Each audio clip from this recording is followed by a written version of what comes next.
must be civil and it must be germane, which means relevant to the item of business currently before us. We set debate times by a total number of minutes for speeches in favor and against. So if debate time is set at 6 minutes, that means 3 minutes for speeches for and 3 minutes for speeches against. Neutral items like a point of order or subsidiary motions come out equally from both sides. As we move through the meeting and speakers are recognized and items of business are disposed of, we will be archiving your request to speak. When your request has been archived, you'll see a response from the moderator indicating that's happened. If you submit a request to speak and you later change your mind, you can select retract a request and use the text field to indicate which request you're retracting. You don't need to retract a request that has already been archived. In addition, we'll be archiving items as they're no longer relevant. So if you're wanting to postpone indefinitely and somebody else makes that motion, we'll take care of archiving your request for you.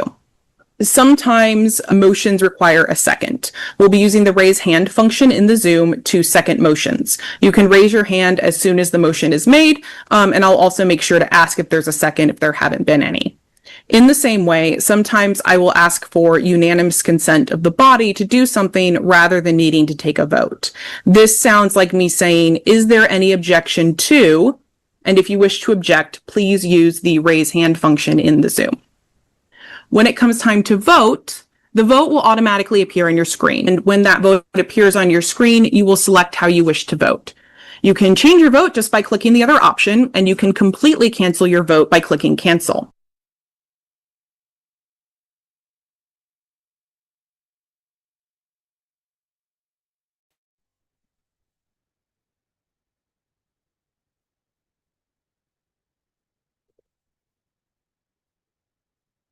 Okay, folks, we are going to go ahead and get started.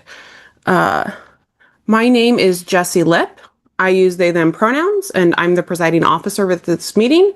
I'm calling to order the third main meeting of the 2025 WSFS business meeting at 9:01 a.m. Pacific.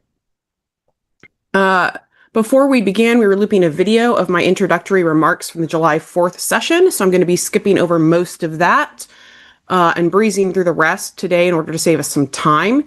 If you've not been able to attend one of the previous meetings, I'm sorry that I'm not able to give the same kind of introduction to how things work that I've been able to do at the first two meetings, but we are very pressed for time. All the information in my usual introductory spiel is in the documentation. So, business meeting staff, we have them. They're great. Their names are up on the screen. Join the Discord. There's a help channel. The captioning link from 3Play is on the homepage of the Lumi platform, and we also have auto captions available in the Zoom. We have a survey, and no slide for that, Warren. In the Documents tab, there is a link to a survey about the virtual business meeting. This survey will be open for 2 weeks, and we would really appreciate any thoughts about the meeting that you are willing to share with us. Please make sure to test your microphone before you are recognized to speak.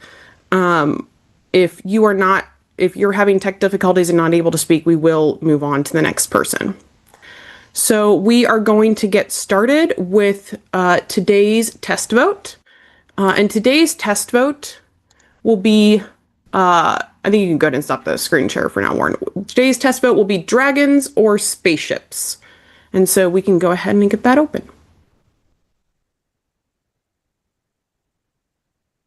And while you all vote, as a reminder, in general, I am closing votes quickly only when the remaining votes, because I can see the incoming votes as they come in, so only when the remaining votes would not be enough to change the results am I closing the vote quickly. If the vote is at all close, which this one is, I will leave the vote open for longer. But this is also a vote that doesn't matter, so I'm not going to leave it open for as long as I would. And we can go ahead and close the vote. Dang it, somebody snuck in at the last minute. So with 61, we have 61 folks who prefer dragons and 60 people who prefer spaceships. It was almost 60-60.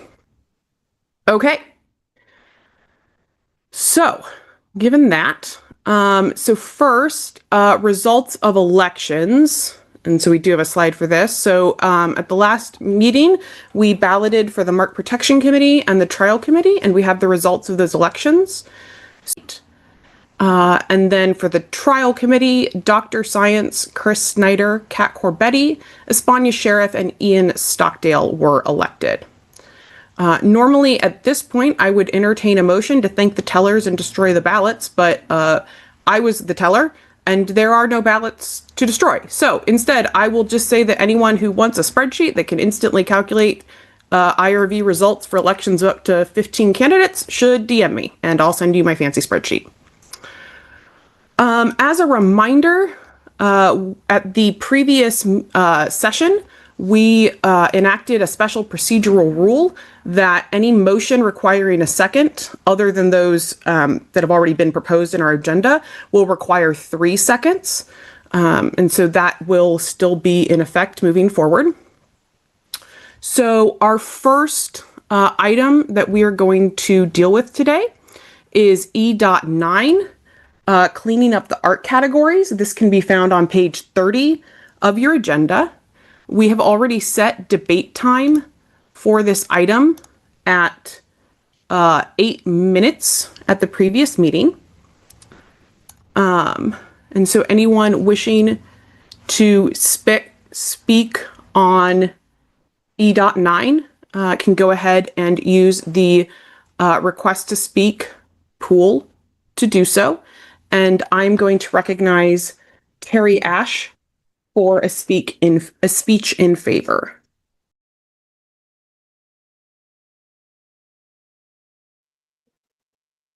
Hello, my name is Terry Ash. My pronouns are she and her, and I am the maker of this motion. It is, sorry, in the last several years, it has become very, very obvious that the art categories that we had, which were essentially publishing categories, no longer apply to the state of the SFF art world as it exists today. We have lots of people making money from their art that are not being put on book covers, and thus the limiting of the professional category to you got put on a book cover is deeply unfair to those of us who work to sell our art. In addition, the category of fan artist is so wide as to be effectively meaningless. Thus, the point of this motion is to basically say, if you sell it, you are a professional. If you give it away, you are a fan. And to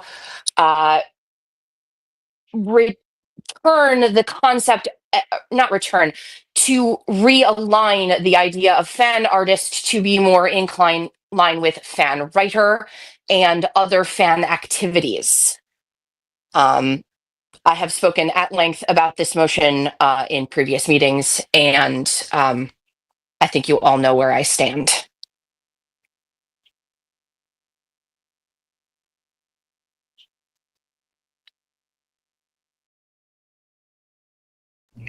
Mixed Chair, you've been on mute. Thank you. I forgot that I got muted. Okay, sorry. That was a speech in favor. I'm going to recognize Ron Oakes for a speech against, and then I will recognize Laura Miller for a speech against after that if we don't have another speech in favor come up. Ron Oakes. Okay, I have to speak against this as somebody who has in the past, although not terribly recently, done very low volume and low cost art that I have shared and sold through art shows at conventions. The way this is written, that would make me eligible, although very unlikely to have been even nominated, certainly not become a finalist as best professional artist. And I think that's highly unfair for somebody who puts 1, 2, 5 works in one art show that are clearly of a fanish nature. This limits somebody who makes a few pieces a year that they sell in art shows. This means that, makes them a professional artist along with, somebody who makes their living doing art, somebody who puts their arts on book covers, sells them in magazines, makes jewelry for a living, makes a significant fraction of their living, as opposed to me, who sold the art for close to the minimum bid price, sold it for enough to cover the costs of printing and matting the art. That I did it for the joy of it. I did it for the same reason I would do fan writing, the same reason I would do if I submitted it to a fanzine. I was doing it as fanish activity, not to make money. That made me a fan artist. And the way this is written, I think it needs to be sent back, rewritten to look at really when is a professional and when is it fanish activity, and it's not simply making money. Thank you. I yield. Thank you. So that was a speech against. I'm going to recognize Kate Secor for a speech in favor, and then Laura Miller for a speech against. Kate Secor.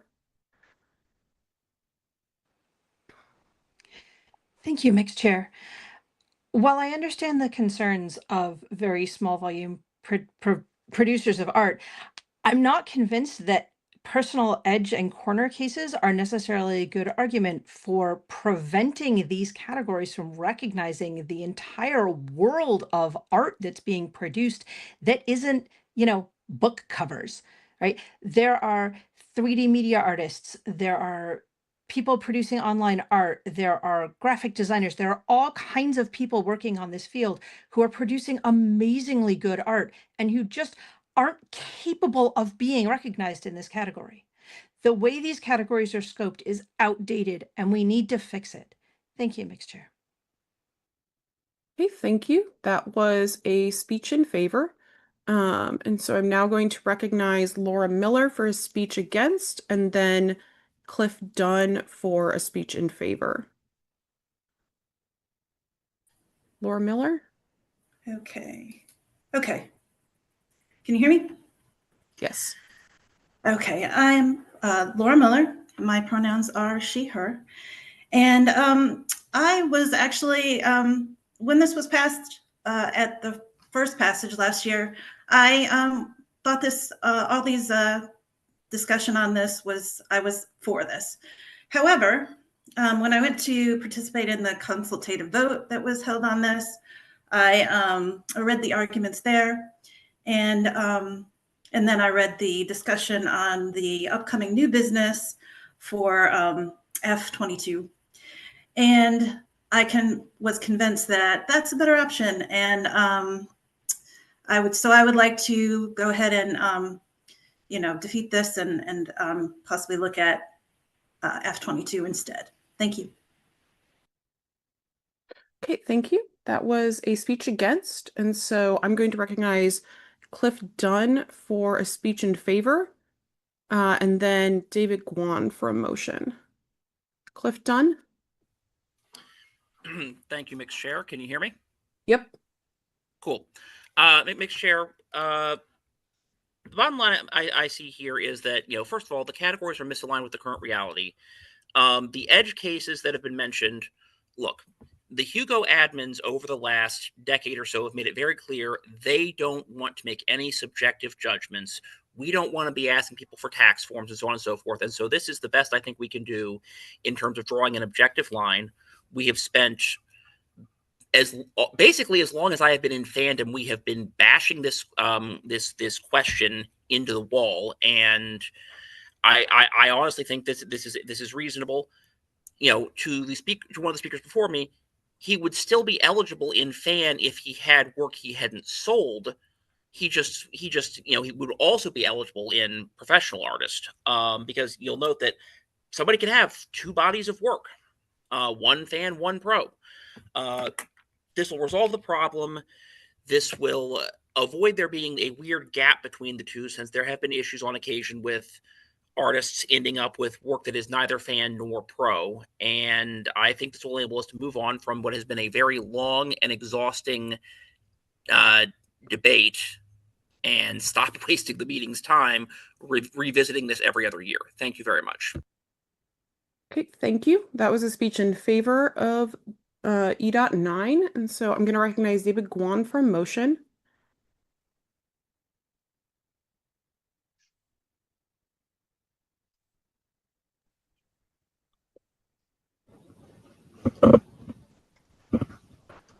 Yes, I would like to move that we move this to committee for the reason that this begins to open a very large can of worms, because the same general logic can also be applied to pro author and fan author, with a lot of the vanity publishing at the moment and being able to essentially just dump David, stuff one out to a moment, website. because you're getting into debate. So first, okay, so the motion has been made to refer to committee. Is there a second, or 3 seconds rather? If you wish to second the motion, please raise your hand in the Zoom. Okay, and I do see multiple seconds coming in, so the motion has been seconded. So the motion has been made to refer E.9 to committee. David, is this a committee that you would be willing to chair? If need be, yes. Okay, so I'm going to go ahead and appoint, so if the motion to refer passes, I would go ahead and appoint you as chair, at least for the purpose of constructing the committee until it first meets. And Terry Ash and either, I believe, Kate Secor or Kevin Sawney would automatically be on the committee as well, per our standing rules. So the motion to refer has been moved and seconded.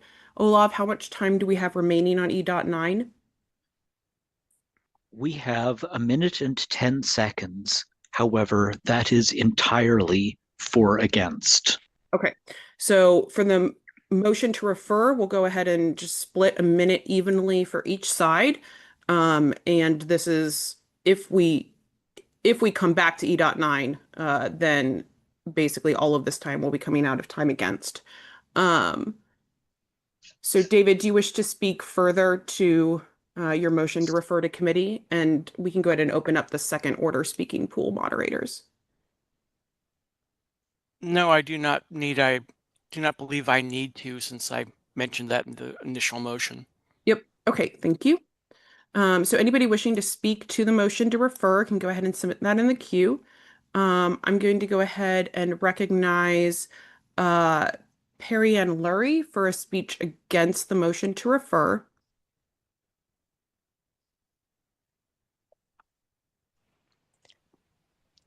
Perry Ann Lurie, she, her. This has already been to committee multiple times, and we have already had a consultative vote. I see no reason to just not vote on it now. Okay, thank you. That was a speech against. I still don't see anyone wishing to speak in favor of the motion to refer to committee. So I'm going to go ahead and recognize Rafe Richards for a motion, or sorry, not a motion, a speech against referring to committee.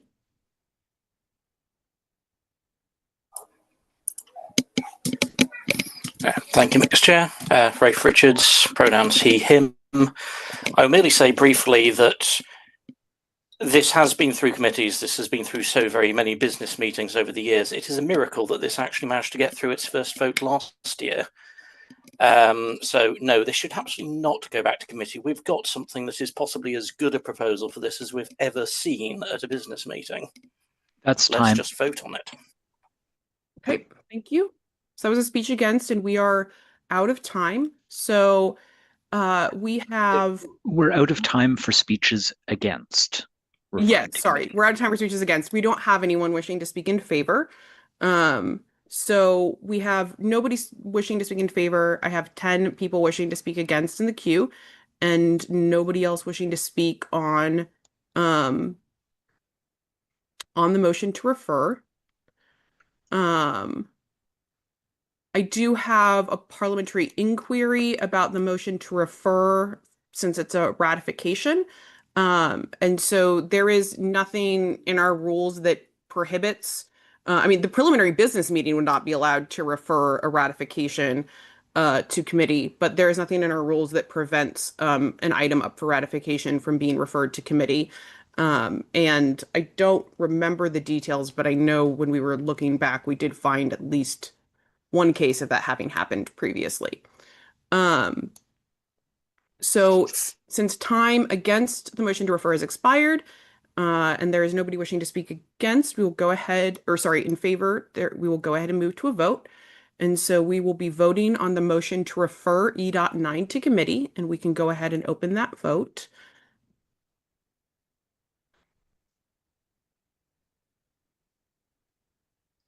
Okay, and we can go ahead and close the poll. With 26 in favor and 92 against, the motion to refer to committee fails. And so we are back to E.9. And I believe we have about 30 seconds of time left for speeches against. Is that correct, Olav? That is correct. Okay. And we are out of time in favor of E.9. I'm going to go ahead and recognize Tammy Coxon for a speech against. And if Tammy is very brief, I will then recognize Sharon Spartsky for a speech against.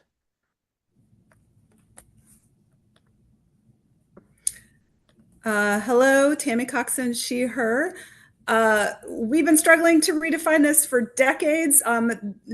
This is not the right solution. Someone who not only, someone who created artwork for the publications of a Worldcon and then sold the originals of that artwork or offered for sale those originals in the art show, even if they didn't sell, would not qualify as a fan artist. And that does not seem like what we want to do. Every fan artist I know says this is a bad proposal. I think we should strike it down and consider F-22 instead. That is time. Okay, thank you. So we are out of time on E.9.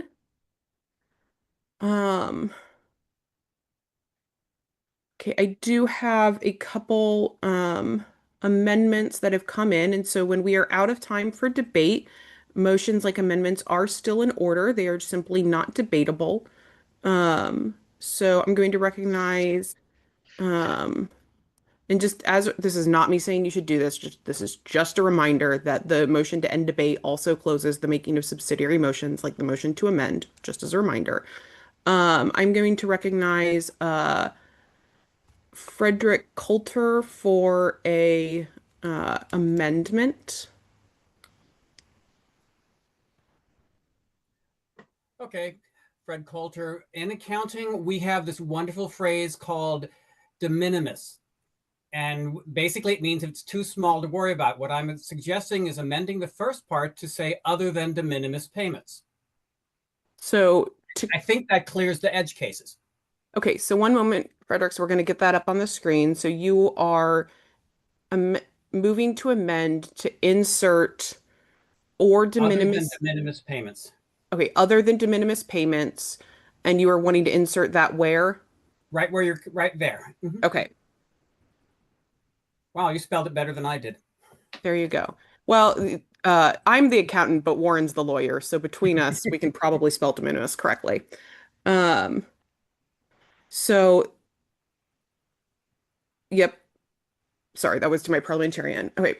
So we do have a standing rule 5.4 that requires that amendments to ratifications be submitted by the new business deadline, or they require a 2/3 vote to take up. For those of you who are like, we didn't do that at the last meeting, you're correct. I forgot and was reminded after the meeting, but also the amendments to ratifications we had at the last meeting all passed by very substantial majorities. So, per our standing rules, if a amendment to a ratification has not been submitted in advance, we require a 2/3 vote of the body, which is neither debatable nor amendable, in order to take up the amendment. So this is not voting on the amendment. This is just voting whether or not we want to take this item up. And so we can go ahead and open the vote on whether to suspend the rules and take up the amendment to a item up for ratification. This requires a 2/3 vote.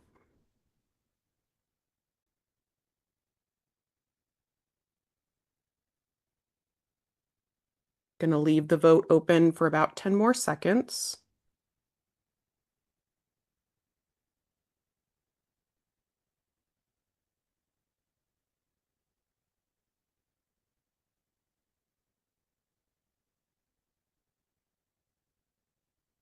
Okay, and we can go ahead and close the vote.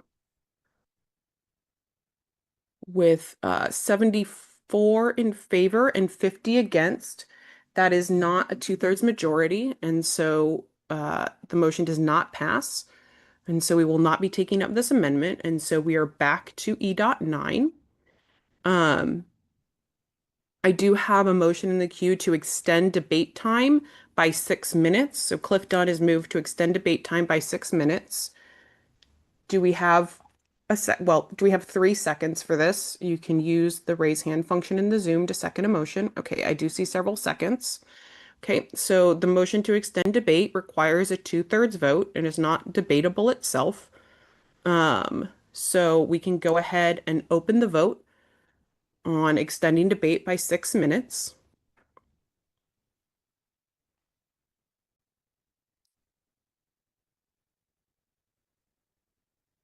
Might take the LumiTech a little bit to get that ready, but once they have, we will have the vote on whether to extend debate by 6 minutes, which does require a 2/3 majority.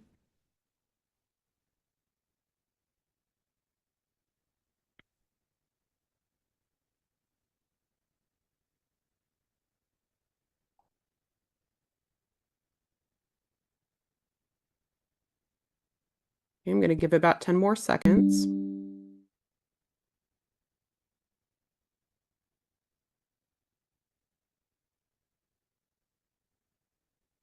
Okay, we can go ahead and close the vote. So with 34 in favor and 84 against, the motion to extend debate does not pass. Okay. Okay, I do still have a couple more amendments in the queue, so even though, or in the pool, so even though debate time has expired, these are still in order. So I'm going to recognize Alexia Habel.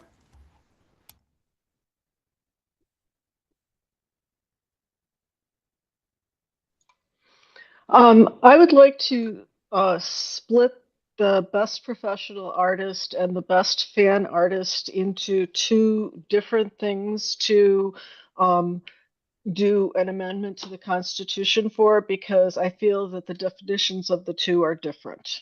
Okay, so this is a motion to divide. So the proposed amendment has 3.3.13, 3.3.17, and 3.10.2. So I understand that you're wanting to split 0.13 and 0.17. Where are you wanting to stick the proposed 3.10.2 change in your motion to divide? Something to be done after the first two are resolved. Okay, so you're wanting to divide it into 3 questions to vote. Okay, so you're basically making a motion to consider by paragraph. Okay.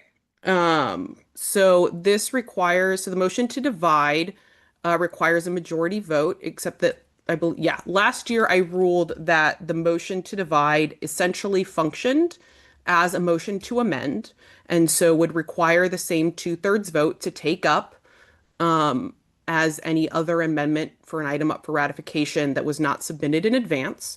So once again, the motion has, well, I guess, sorry. First of all, let's see if there's seconds. Is there 3 seconds to dividing the question into 3 as shown on the screen? Okay, I do see seconds. Okay, so it's been moved and seconded and third and fourth to divide the question into 3 separate questions. Because this was not submitted in advance, it does require a 2/3 vote per our standing rules. And so we can go ahead and open up the vote on whether or not to take up this amendment. So once again, to be clear, or sorry, this division, this is not about whether to divide. This is just about whether or not we want to take up the question in the first place. So we can go ahead and open that vote. And this requires a 2/3 majority. Okay, and we can go ahead and close the vote with 34 in favor and 75 against. The motion to take up the division fails. And so we are back to E.9. I do have a motion in the pool to end debate debate time has expired, but the motion to end debate also ends the making of subsidiary motions. And I do see 3 seconds in the Zoom for that. So the motion to end debate is neither debatable nor amendable. And so we will move to an immediate vote on whether or not to end debate. And this does require a 2/3 vote. So we can go ahead and open up the vote on whether or not to end debate on E.9.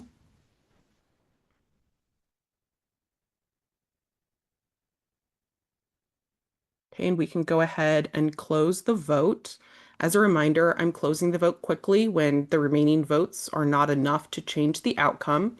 With 112 in favor and 8 against, the motion to end debate passes. And so we will move to a vote immediately on E.9. And so this is whether or not to adopt E.9, cleaning up the art categories. If this passes, this will be added to the Constitution at the end of this Worldcon. And so we can go ahead and open up the vote on ratification of E.9.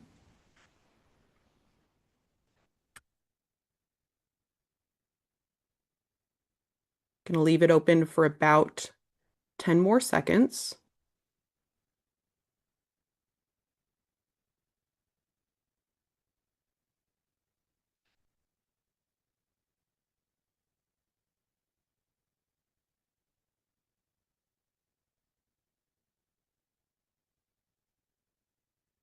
Okay, we can go ahead and close the vote. With 58 in favor and 73 against, E.9 fails, and so will not be added to the Constitution at the end of this Worldcon.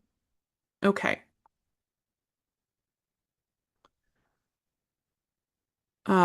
I did want to say, I meant to say this at the beginning of my spiel and I forgot. So as outlined in the agenda, the meetings may go up to 15 minutes long or 15 minutes early. So I'm just going to tell you all right now, I expect today's meeting to go until 12:45 Pacific. I'm going to go ahead and recognize Tammy Coxon for a motion.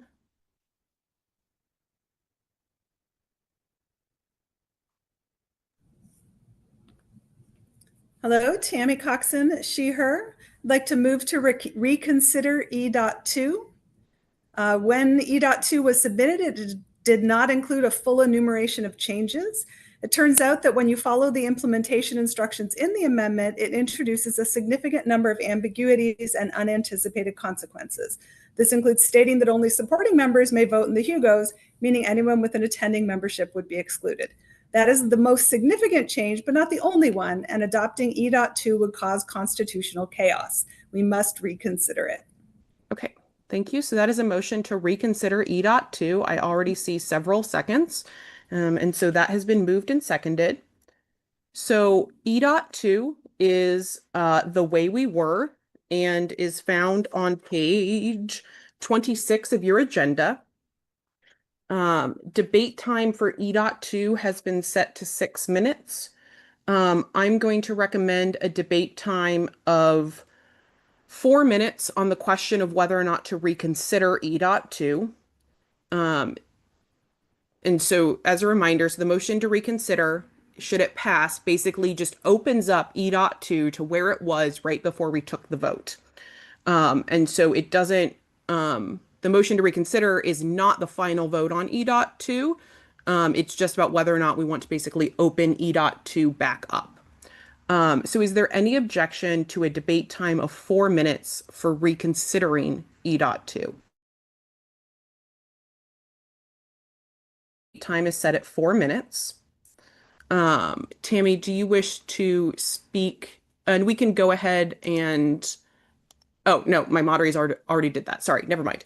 Tammy, do you wish to speak further to reconsidering E.2? Okay. Sorry, I clicked twice. Thank you. It's clear from post-meeting conversation that at least some people did not understand what they were voting for. Some people thought that it was only a name change, while some thought it had substantive impact on issues of membership non-transferability. And in fact, it is unclear how it does impact the meaning of the Constitution because the amendment does not provide sufficient instruction on making the required changes. Changing the words attending supplement to attending membership is not a simple grammatical change in many cases and requires additional explanatory text to be added in order to not cause internal conflicts. The amendment was ill thought out by not including the full text of required changes, and the body should have the opportunity to consider it with correct knowledge of its impact. Okay. I yield. Thank you. So that was a speech in favor. I think I already answered this parliamentary inquiry, but just in case I didn't, if the motion to reconsider passes, debate time for E.2 is set at 6 minutes. And so that's how much debate time would be remaining. Okay. I'm going to recognize Kevin Black for a speech against reconsideration. And then Ron Oakes for a speech in favor of reconsideration. Kevin?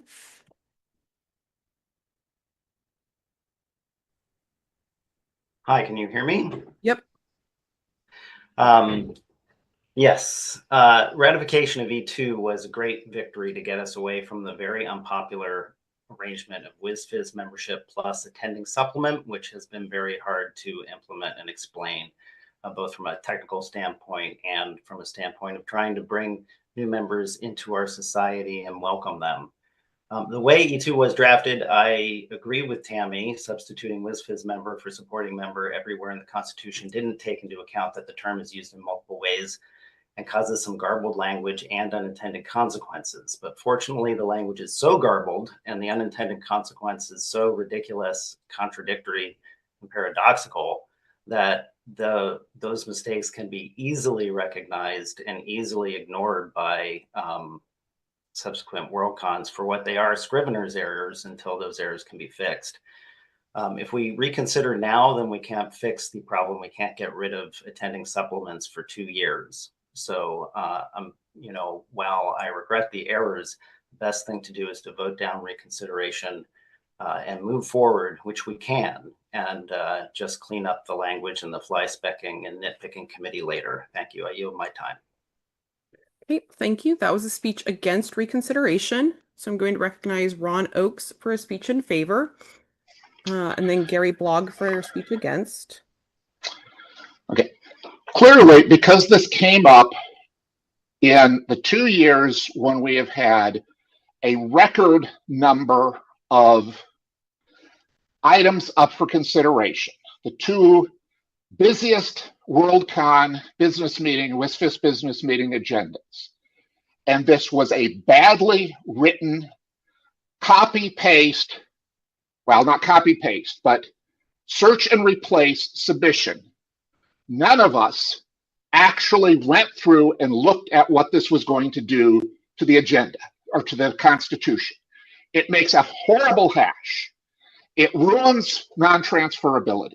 It disenfranchises every attending member of the Worldcon from being able to vote in site selection, being able to vote for the Hugo Awards. It basically makes an attending membership useless.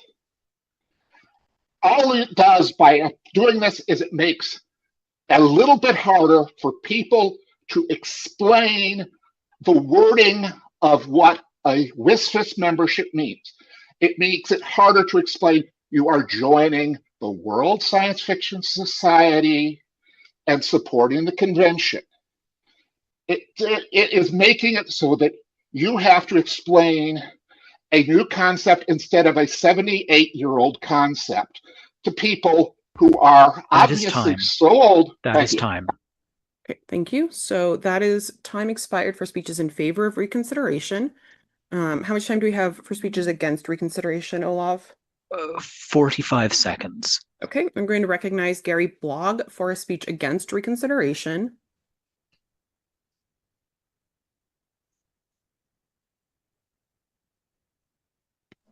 Can you hear me?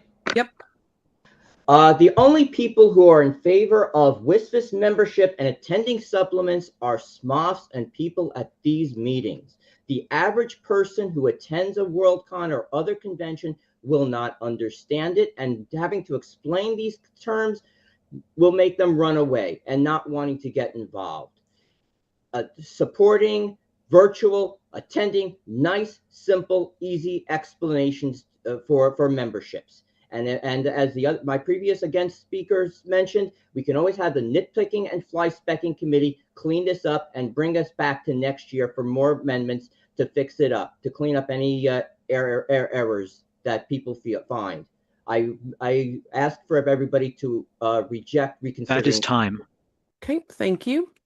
Okay, time to speak on reconsideration has elapsed, and so we will, so we still have 4 speeches remaining, 4 people wishing to speak in favor of reconsideration, and 1 person wishing to speak up against, and no other, oh, there was 1 motion to end debate on reconsideration in the pool. So we will go ahead and move to a vote on whether to reconsider E.2. So as a reminder, this is not a vote about what to do with E.2. This is a vote about whether or not to take up E.2 to bring E.2 back in front of us. And so we can go ahead and open the vote on whether or not to reconsider E.2. This does require a majority.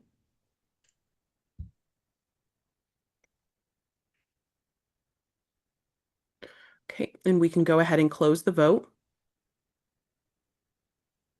With 99 in favor and 29 against, the motion to reconsider E.2 succeeds. And so what is in front of us is E.2. Debate time on E.2 has been set at 6 minutes, and so that is the debate time that we have. We can go ahead and clear the pool for stuff related to reconsideration. So anyone wishing to speak to E.2 can go ahead and submit that. And I'm going to recognize Brian Nisbet for a speech against E.2, and then Kayla Allen after that.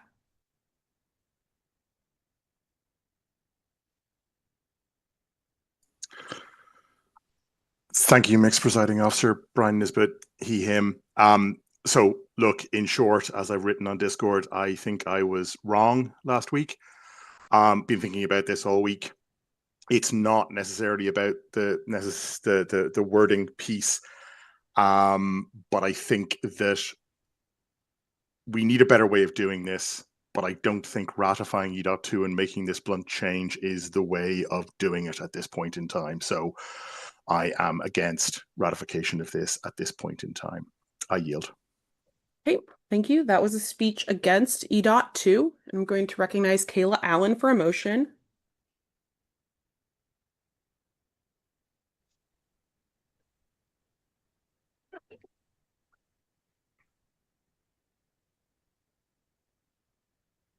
Thank Kayla Allen. I have, yes, thank you. I was trying to start the video, but it doesn't want to. All right. Thank you, Mixed Chair. Kayla Allen, she, her. There we go. Thank you. Well, I tried starting it, and I don't know why. Anyway, Mixed Chair, while I recognize the drafting errors are quite significant, there are also very significant consequences to this that will affect a Worldcon in the relatively near future, assuming things go the way we think they will. And actually, we could get into that as whether we should adopt it or not, but I therefore move to create a committee consisting of Kevin Black and Linda Dinneroth and me and such other people as we may need for this to produce better wording that actually accomplishes what was intended to be submitted to the next business meeting whenever that is scheduled. At the moment, the next business meeting is the site selection business meeting, but should Seattle decide to schedule additional meetings, it would come to that meeting instead. Okay, so the motion has been made to refer to committee to report back to the next scheduled session of the business meeting, which is the site selection business meeting. I do see multiple seconds. Okay. I'm going to recommend that Olaf, how much total time do we still have 4 minutes available? We have 3 minutes available. Oh, sorry, no, we have 4 minutes available. Okay, great. Okay, so we will split that time evenly on the motion to refer. And so we can go ahead and open up the second order speaking pool. Okay, so the motion has been made and seconded to refer E.2 to a committee to report back to the next session of the business meeting, which is the in-person site selection business meeting scheduled for August 16th, 13th. It's the Saturday, whichever that is.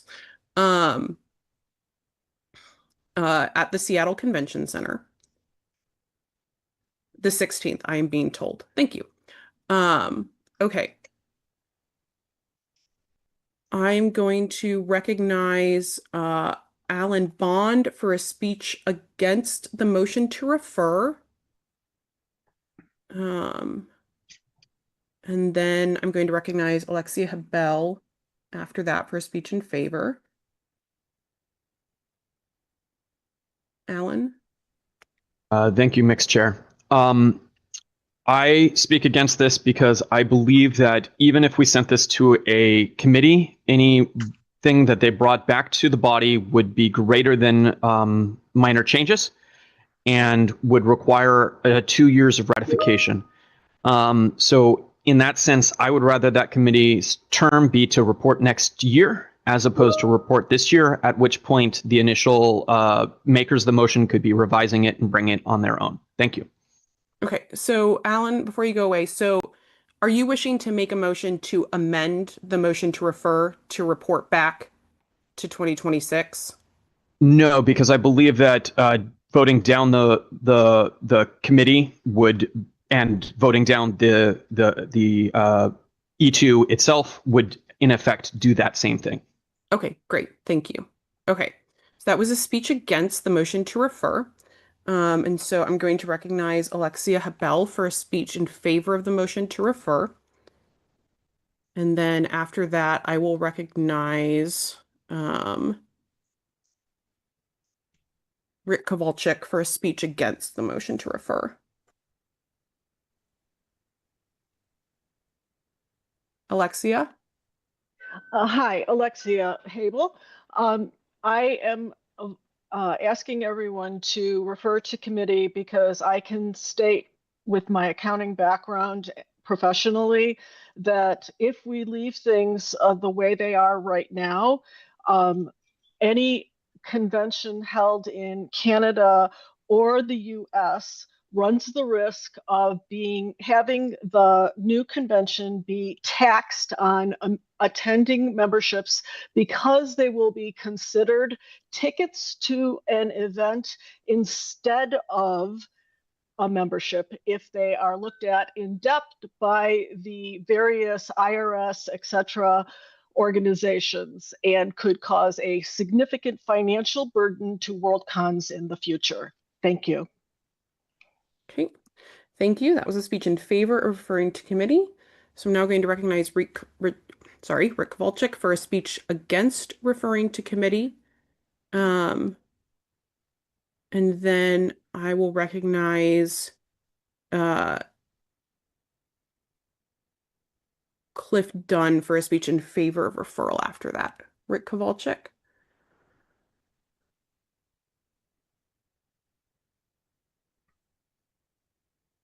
Rick, I see that you are unmuted in the Zoom, but I cannot hear you saying anything.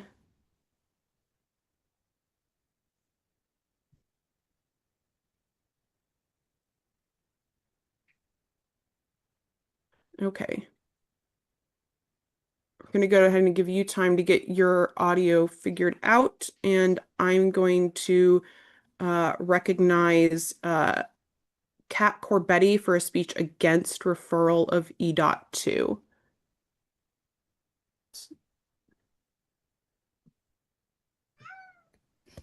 Thank you, Mixed Chair. Hi, can you hear me? Yep. Great. Thank you, Mixed Chair. I think that sending this to a committee to report back at Seattle is not going to fix the very long list of issues that this has created. And it is my personal opinion that it needs to be straight up voted down. If someone wants to come up with a new solution for next year, do that. In fact, I think there's nothing wrong with it, but the way we had things until this was ratified. So please vote down this committee referral. Thank you.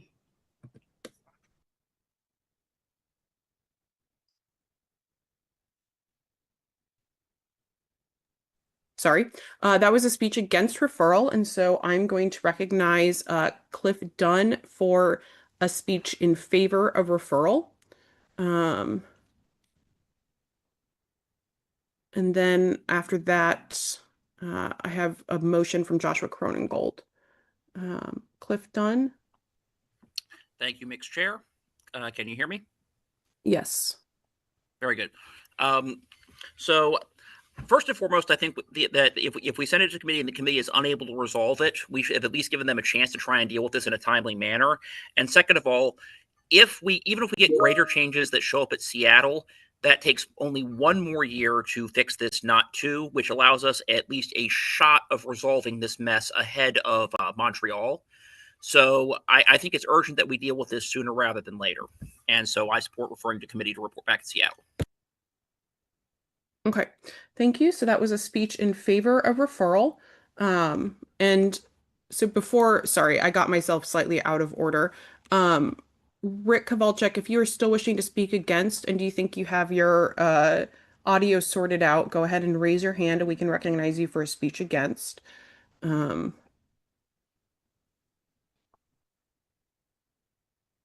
Okay, I don't see Rick raising his hand in the Zoom, so I will go ahead and recognize Joshua Cronengold for a motion.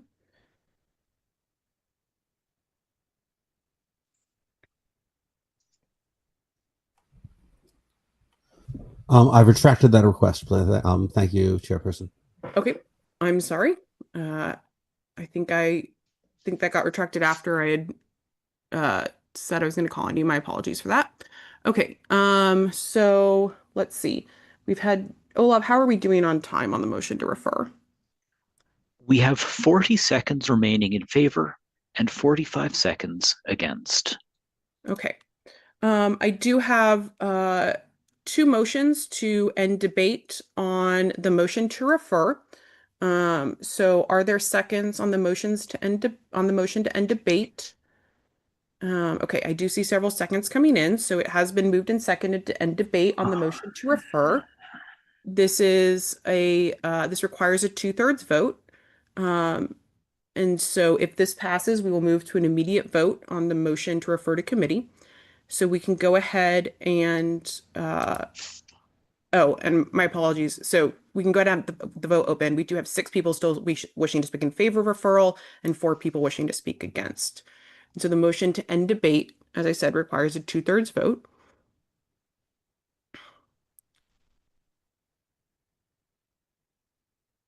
Okay, we can go ahead and close the vote.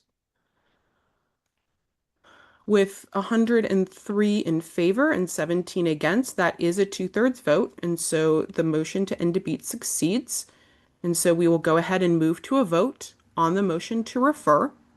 And so this is a motion to refer E.2 to a committee to be composed of Kevin Black, Linda Deneroff, Kayla Allen. Kayla Allen would be chair, and any other members that the chair wishes to appoint. And for this committee to report back to the in-person site selection meeting on August 16th in Seattle at the Seattle Convention Center. And so we can go ahead and open the vote on whether or not to refer E.2.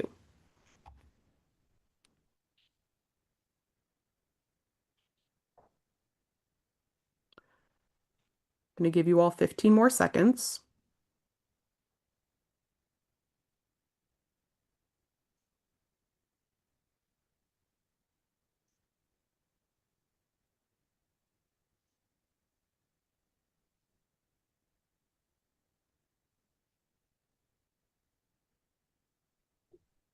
Okay, we can go ahead and close the vote.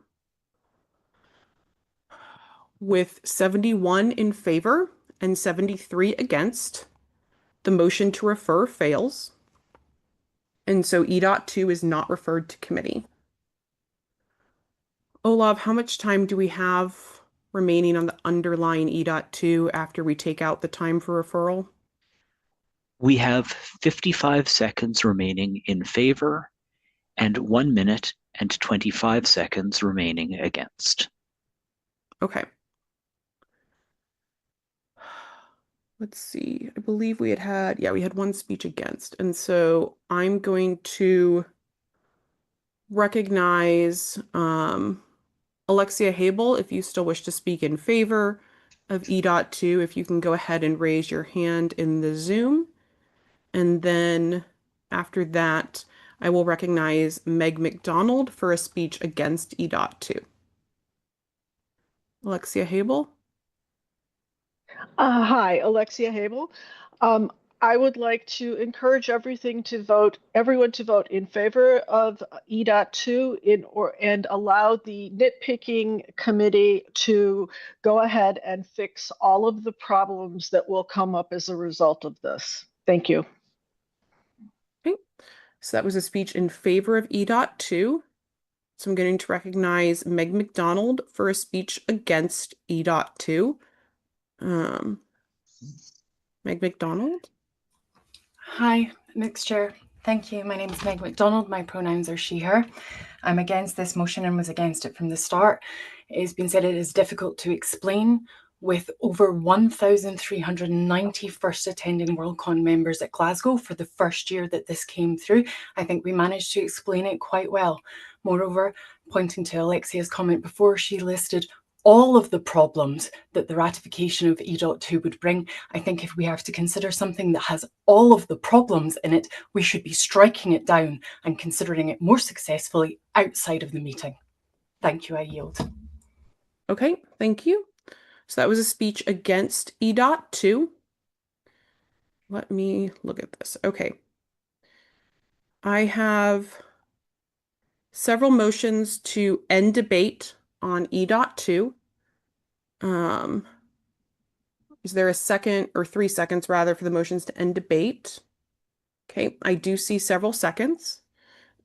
So we do have 1 person still wishing to speak in favor of E.2, 10 people wishing to speak against E.2. We have a few different, 2, 3, 4. I think we have 4 or 5 different motions either to refer to committee for next year or to make a different or to make an amendment to E.2 in the pool. So those are the folks still wishing to speak on E.2. So the motion to end debate requires a 2/3 vote. And so we can go ahead and open the vote on the motion to end debate.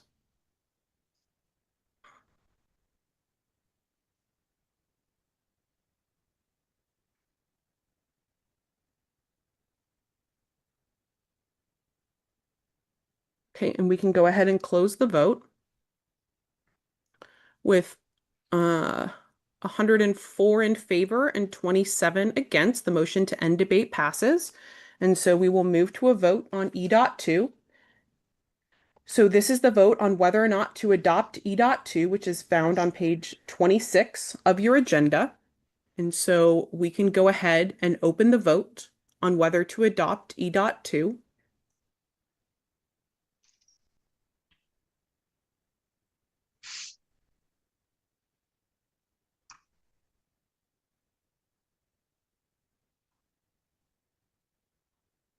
Okay, and we can go ahead and close the vote with 31 in favor and 108 against.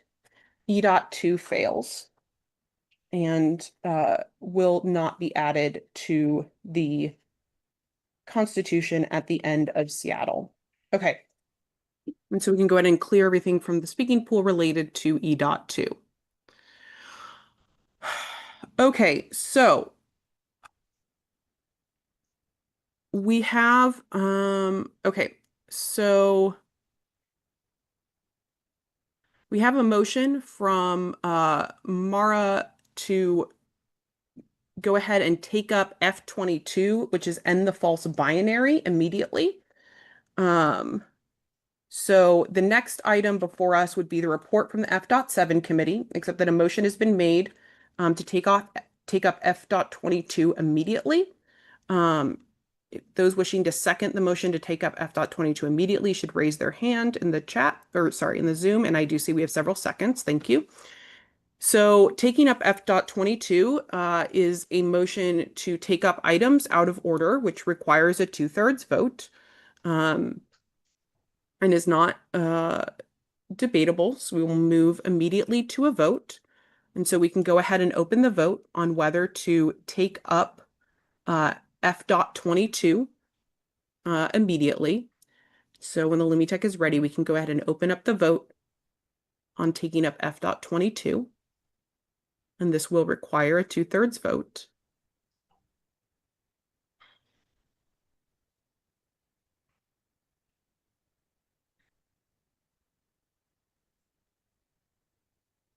Going to leave it open for about 10 more seconds.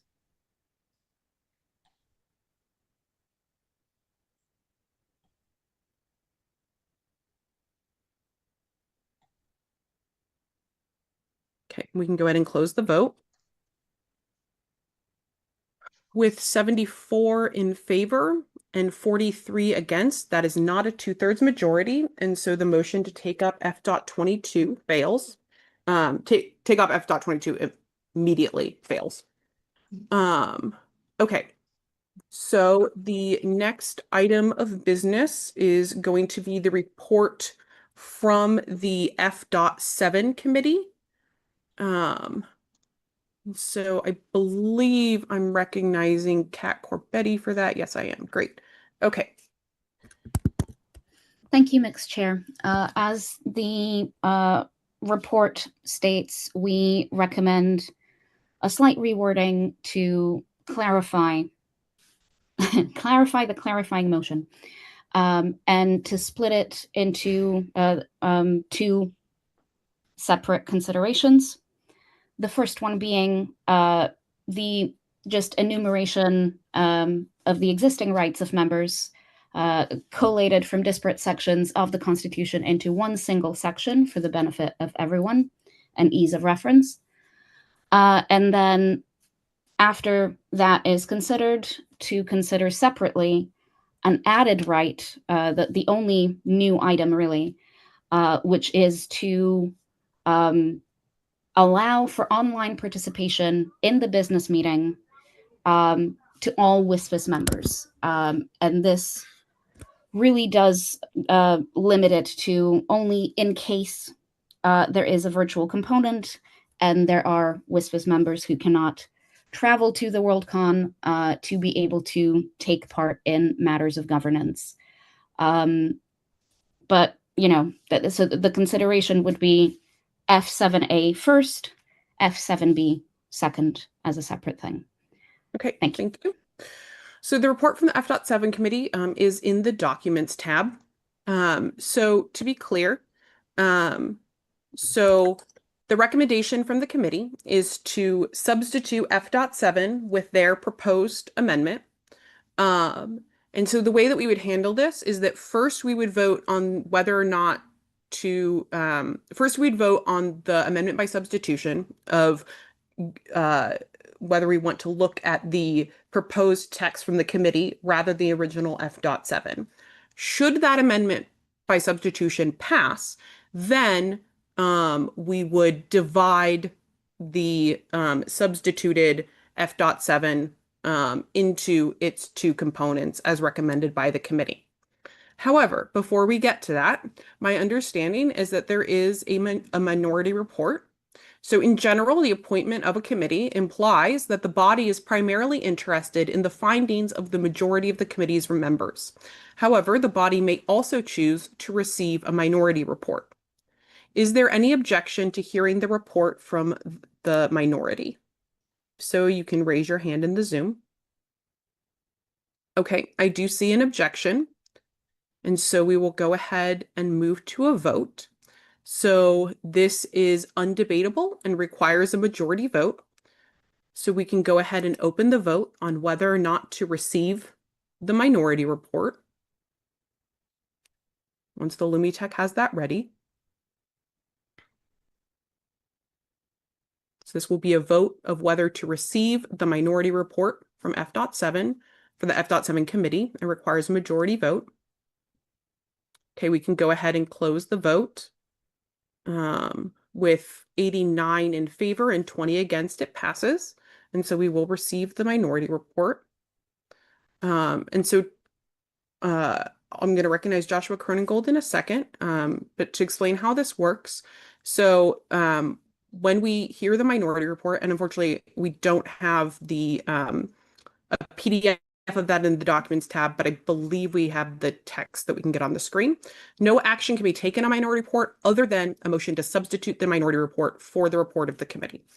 So that is the action that we could take with the minority report if we choose to do so.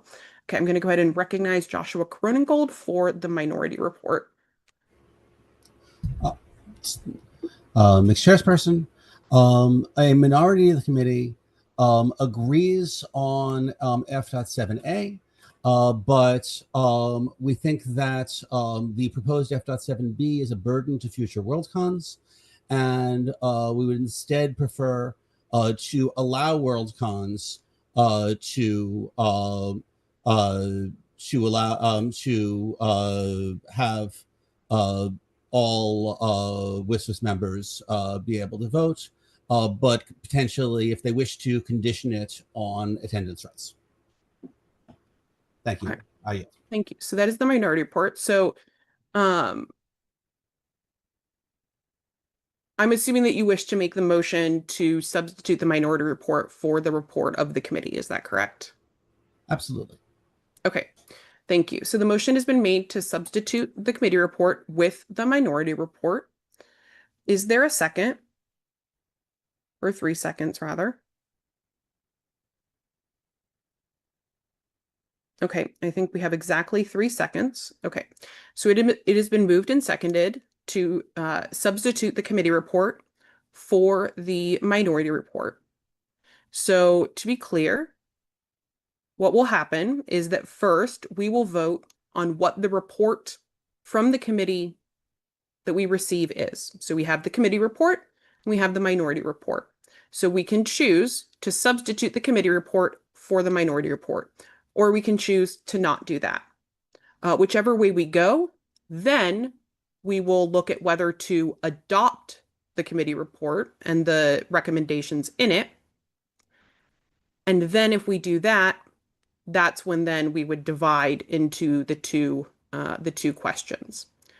So total debate time for F.7 has been set at 6 minutes. I'm going to recommend a debate time of 2 minutes on whether or not to substitute the committee report for the minority report. Is there any objection to a debate time of 2 minutes for this? Okay, seeing none, debate time is set at 2 minutes. Joshua Kronengold, if you would wish to speak further to your motion to substitute, please raise your hand. Speaker moderators, this can go in the second order speaking pool for right now. Okay, and so if you're wishing to speak on whether or not to substitute the committee report for the minority report, you can go ahead and submit those requests, and I'm going to recognize Joshua Kronengold for a speech in favor. Thank you, Mixed Chairperson. So the minorities report is identical to the majorities report in every respect except for replacing F.7c for F.7b. F.7c has several advantages over F.7b. For the first thing, it no longer attempts to the weird thing of attempting to add the rights of WSFS members by modifying the section on attending members. But additionally, it doesn't explicitly make an exception of online membership. It just says that WSFS members have the right of attendance on Worldcon, rather than this whole, if we hold an online meeting, The other big problem there is that if we put conditions on an online meeting, we are discouraging Worldcons from holding online meetings. Thank you. I yield. That is time. Okay, so that's time elapsed for speech in favor of substituting the committee report for the minority report. I'm going to go ahead and recognize Mara for a speech against the minority report.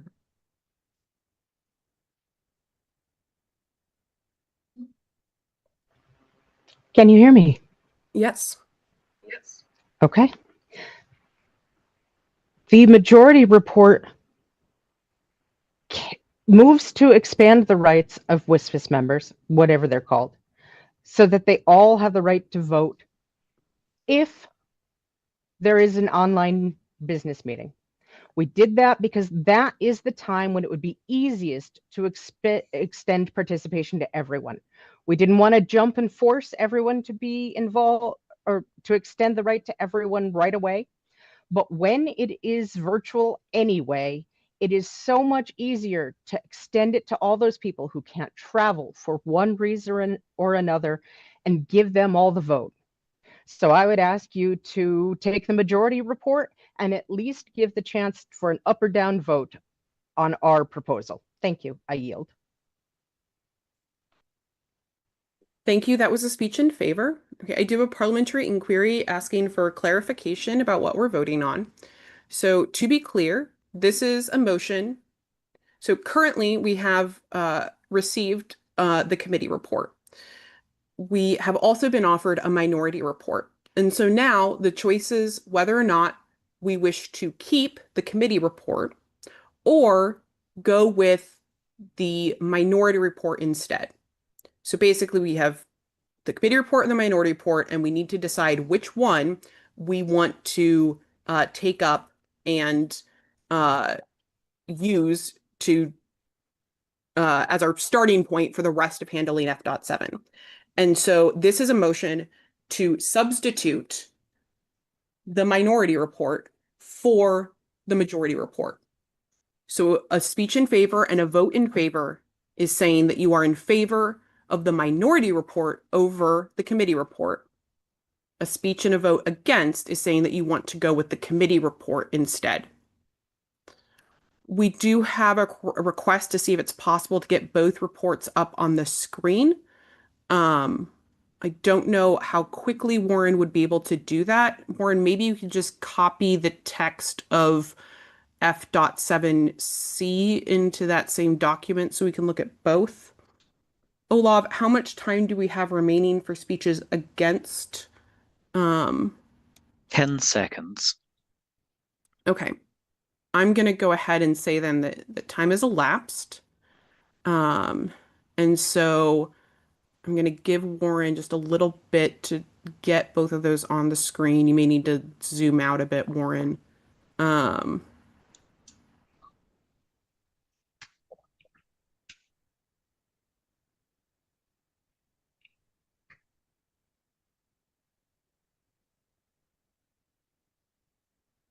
Okay.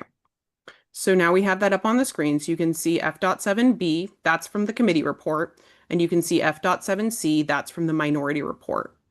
Okay. So time on the question of whether or not to substitute the minority report instead of the committee report has elapsed, and so we will go ahead and move to a vote. This only requires a majority vote. And so to be clear, a vote in favor is saying that you want to go with the minority report as our starting point for the rest of the F.7 discussion. A vote against is saying that you want to go with the committee report for the rest of the F.7 discussion. And so we can go ahead and open the vote on whether or not to substitute the minority report.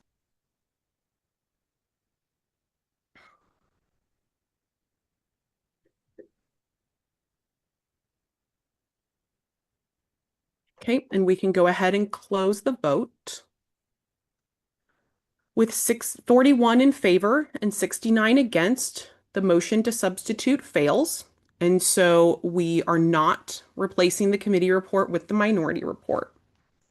Okay, so the recommendation from the committee report is to substitute F.7 as it is on page 36 of your agenda with the text on the screen that can also be found in the Documents tab. So once again, the question before us right now is not the final question of whether or not to adopt this, but whether or not we would rather go with the text proposed by the committee than the text originally proposed in F.7.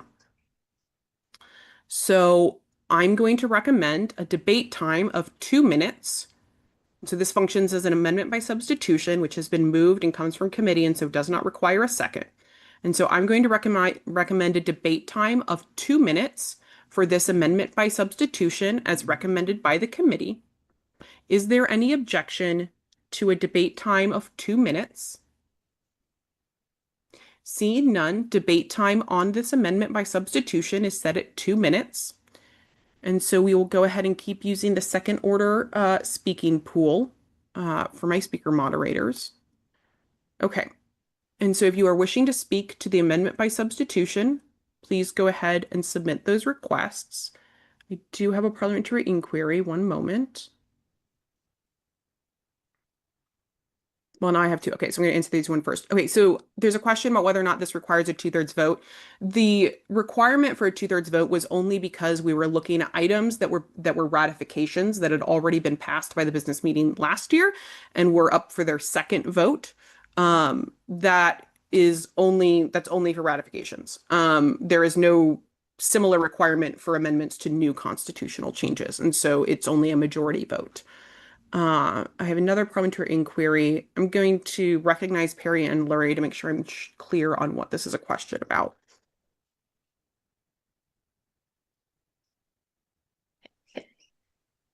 Yes, Perry and Lurie, she, her. So I am a little confused as to what this does to the right of non-natural persons to vote no preference in site selection. Okay, let me look.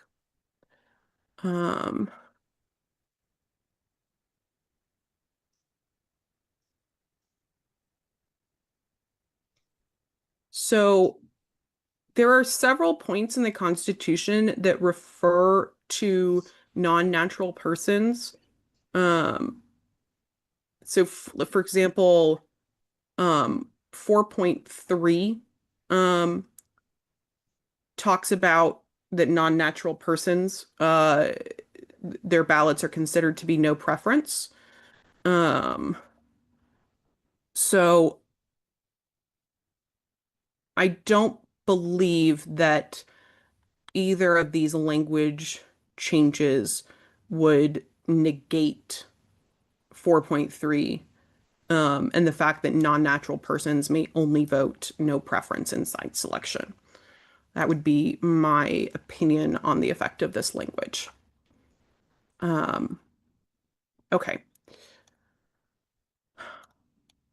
I'm going to recognize Kat Corbetti for a speech in favor of the amendment by substitution as recommended by the committee. And then if we still have time remaining, I will recognize Laura Miller after that. Thank you, Mixed Chair. So F7A is the First Amendment. It reiterates the existing rights of members that are already in place. It also codifies the existing practice of allowing WSFS members to submit new business to the meeting, as things have been done. This amendment does not touch any language regarding transferability or anything else. It just puts everybody's rights in one place in one paragraph. The only change made to the last paragraph shown in the proposal is giving it a section number. Would you like me to speak in favor of F7B as well right now, or just F7A? Thank you. Yeah, we haven't divided them yet, so. Very well. For F7B, this amendment states that if a Worldcon chooses to allow for online participation, no matter what form that participation may take for the business meeting, that it needs to be open to all WSFS members. This is to democratize the rights of WSFS members everywhere to be able to have a say in what goes on. As it currently stands, this is the only way to have a say in the governance of this society. And I believe that That it is should time. be open to everyone. Thank you very much. I Thank yield. you. Okay, so time in favor has elapsed. I do not have anybody wishing to speak against.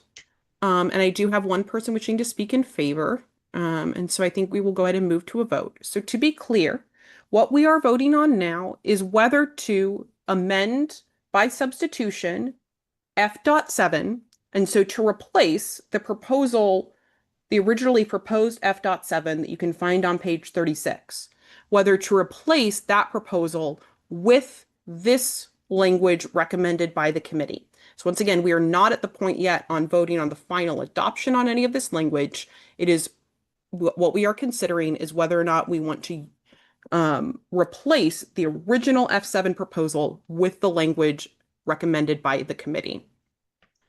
Okay, so since time in favor has elapsed and I don't have anybody wishing to speak against, we can go ahead and open the vote on the amendment by substitution for F7.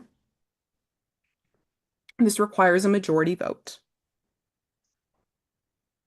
As a reminder, I'm closing the vote quickly when the number of votes remaining would not change the outcome. And so we can go ahead and close the vote. With 97 in favor and 11 against, the motion to amend by substitution passes. And so the original proposed F.7 is now replaced with the text recommended by the committee. So now that we have this text, the next question is whether or not we want to divide these two questions. And so the recommendation of the committee is to divide them. So first I'm going to add, and so to be clear, dividing would mean that first we would vote on F7A, well, debate and vote on F7A, and then we would look at F7B, and so it would be possible to pass one, but not the other. Is there any objection to dividing the new F7 into F7A and F7B? If you wish to object, please raise your hand in the Zoom. Okay, I do see an objection, and so we will go ahead and move to a vote. So the committee has basically already made the motion to divide F7, and so it doesn't require a second, since it comes from committee. So the motion to divide, regardless of what I did during the first meeting, is not debatable, and requires a majority vote. And so once again, we are still not on whether to actually adopt any of this language. We are just deciding whether or not we want to take up F7A and F7B separately, or if we would just like to tackle them all together. This requires a majority vote. And so we can go ahead and open up the vote on whether or not to divide F7 into F7A and F7B as you see on the screen.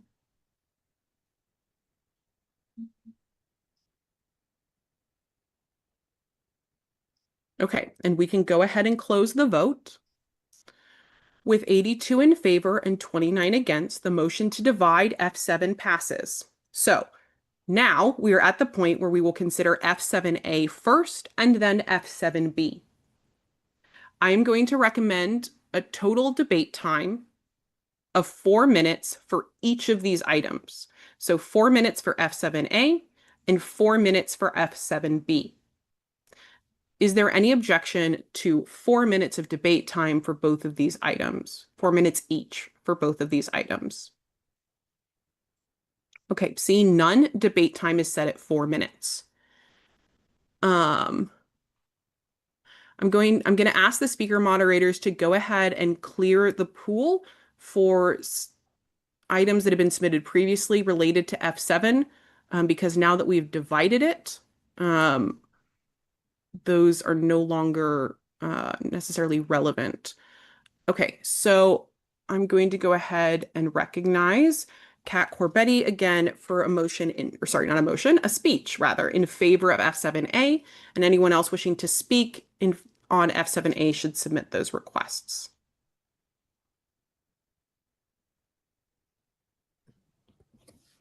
Thank you, Mixed Chair.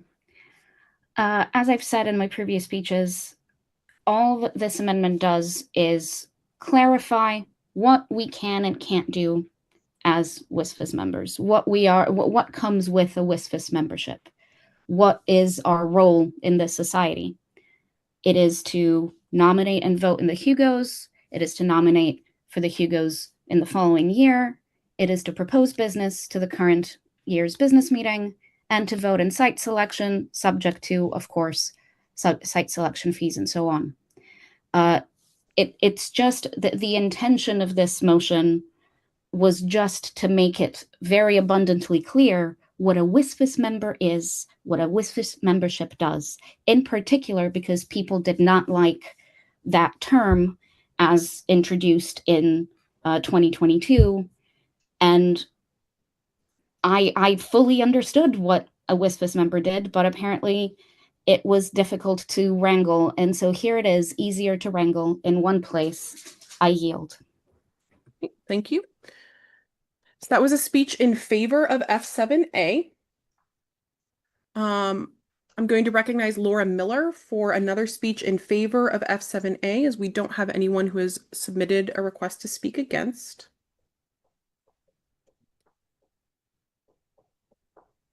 So Laura Miller, if you want to go ahead and raise your hand and we can ask you to unmute.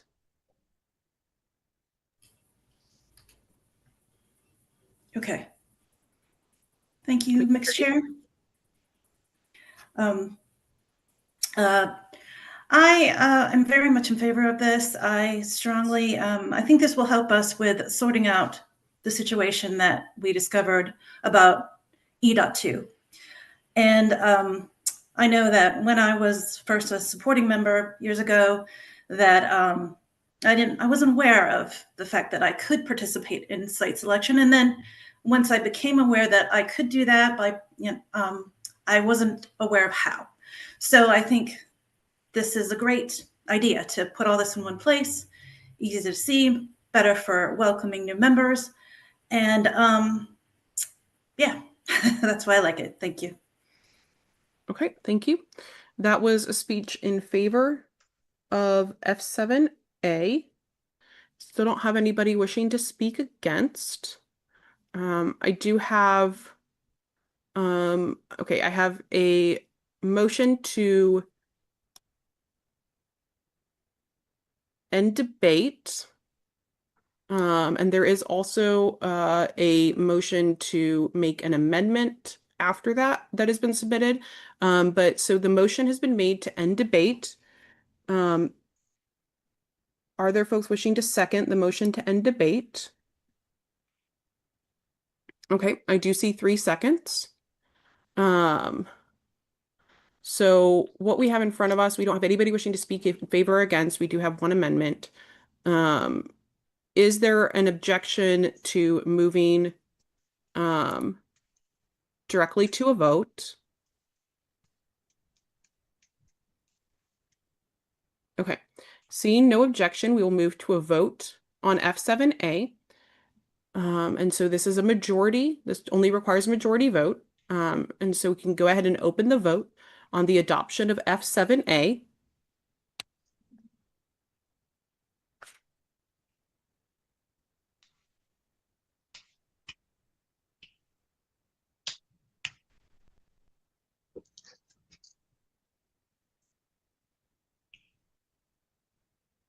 Okay, it looks like we may have had to reset the voting for some clarification. So to be clear, we are voting on whether or not to adopt F7A.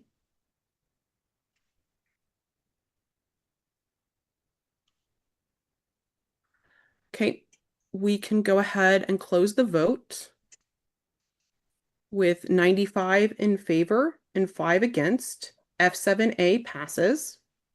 And so F7A will go to 2026 for ratification.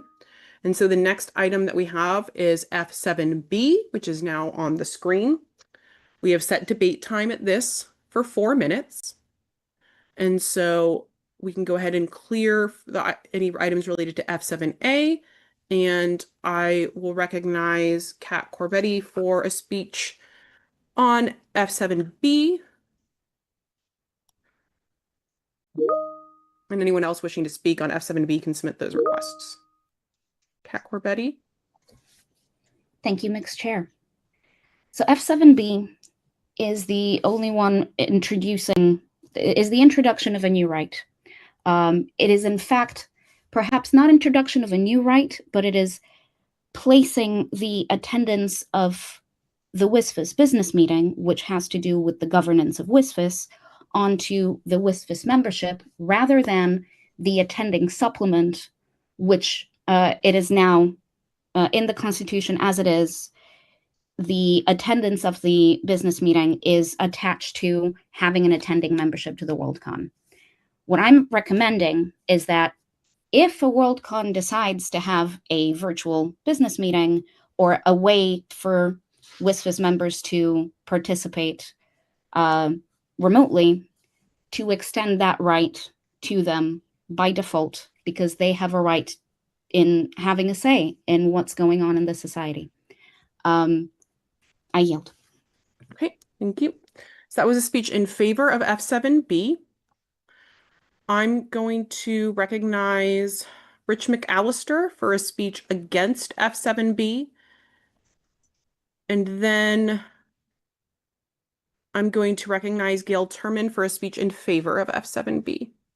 So Rich McAllister.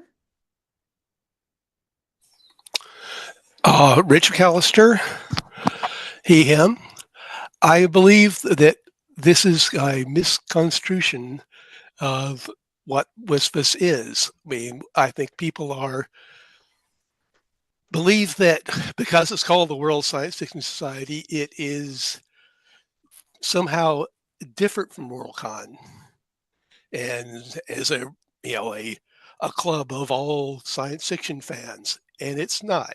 We're only about the Worldcon and the Hugos, but the Hugos are given by the Worldcon. So I think it is best that the business meeting be only attended by the people who are committed to the Worldcon enough to attend it, or for virtual attendance is fine with me, but it's I do not think it's wise to open it up to everyone. That's it.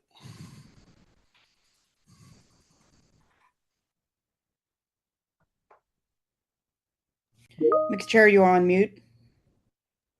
Sorry. Okay, that was a speech against F7B. I'm going to recognize Gail Turman for a speech in favor of F7B. And then I'm going to recognize Linda Deneroff for a speech against.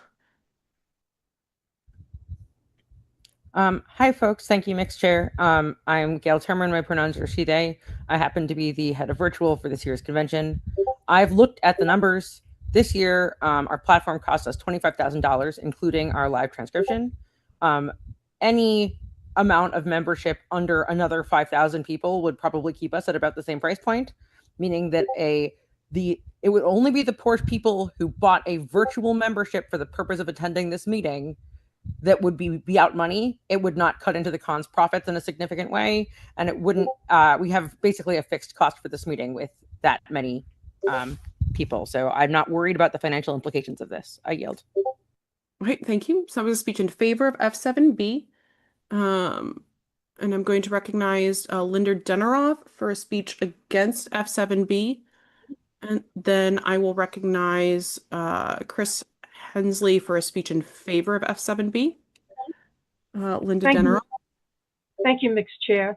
I object to item F7B because it means that someone could simply buy a WSFS membership, not attend the convention either in person or virtually, but just attend the business meeting. That means that changes could be made to this Constitution by people who have no interest in Worldcon itself. That's time. Thank you. Olaf, how much time do we have remaining for speeches in favor? Do we have time? We have 20 seconds remaining in favor. Okay, so I'm going to recognize Chris Hensley for a 20-second speech in favor of F7B. Thank you, Chris Hensley, he, him. What we do here today affects every single member of the society. As far as possible, every member of the society then should have the right to participate in its governance. Thank you, I yield. Okay, thank you. 10 seconds left. We're going to go ahead and say that that's functionally time having elapsed. Okay.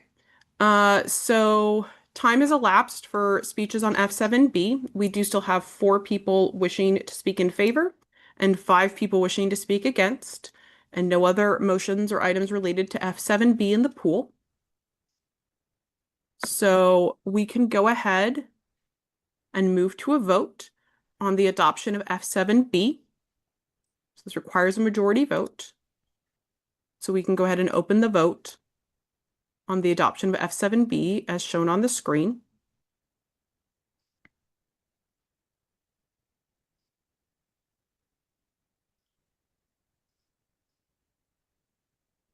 And we can go ahead and close the vote.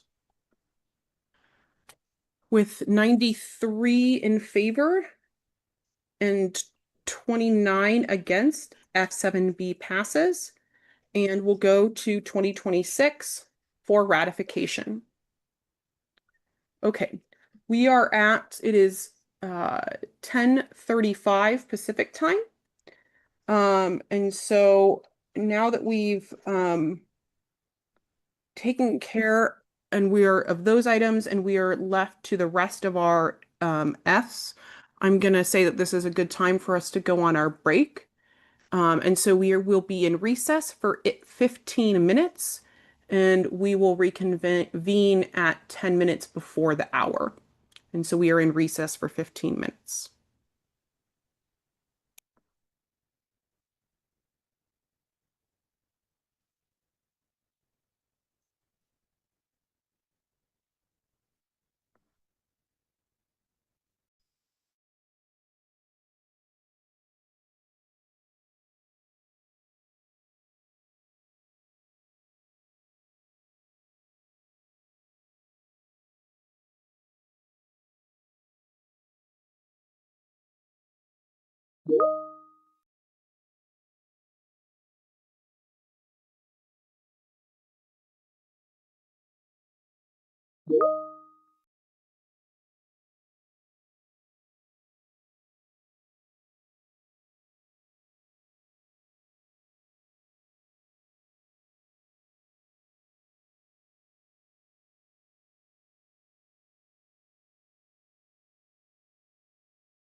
This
is your 3-minute warning. We will be reconvening in 3 minutes.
Okay, we are at 10 minutes before the hour, and so we will go ahead and get started again. So the first thing we are going to do is set debate times on the remainder of the items in front of us. So I believe Warren's going to go ahead and share his screen. So first of all, as a reminder, we have already set debate times on F9 through F12. So that's 4 minutes for 9 through 11 and 8 minutes for F12. Those were set at the last meeting. And so for the remainder of the items, I am recommending these debate times of 8 minutes for F13, retire NASFIC, for F14, unnecessary PII, personally identifying information, 6 minutes, F15, check for site selection cheating, 6 minutes, F16, quorums, 2 minutes, F17, conversion rights, 4 minutes, F18, res please, 4 minutes, F19, fixed targets, 4 minutes, F20, location, 6 minutes. I'm aware that F22 exists as well.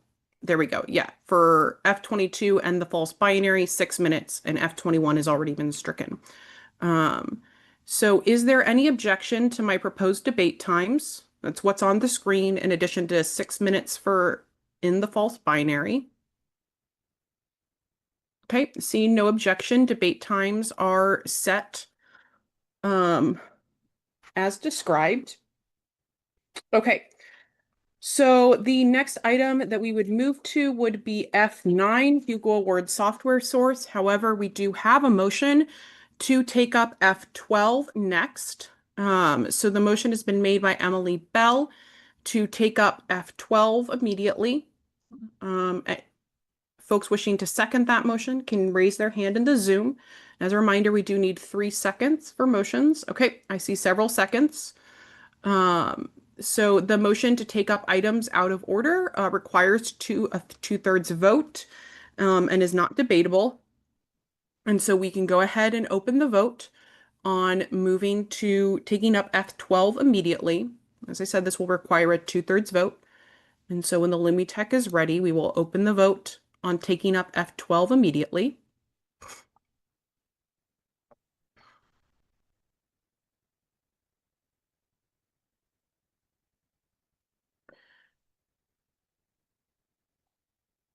I'm going to give you all about 10 more seconds.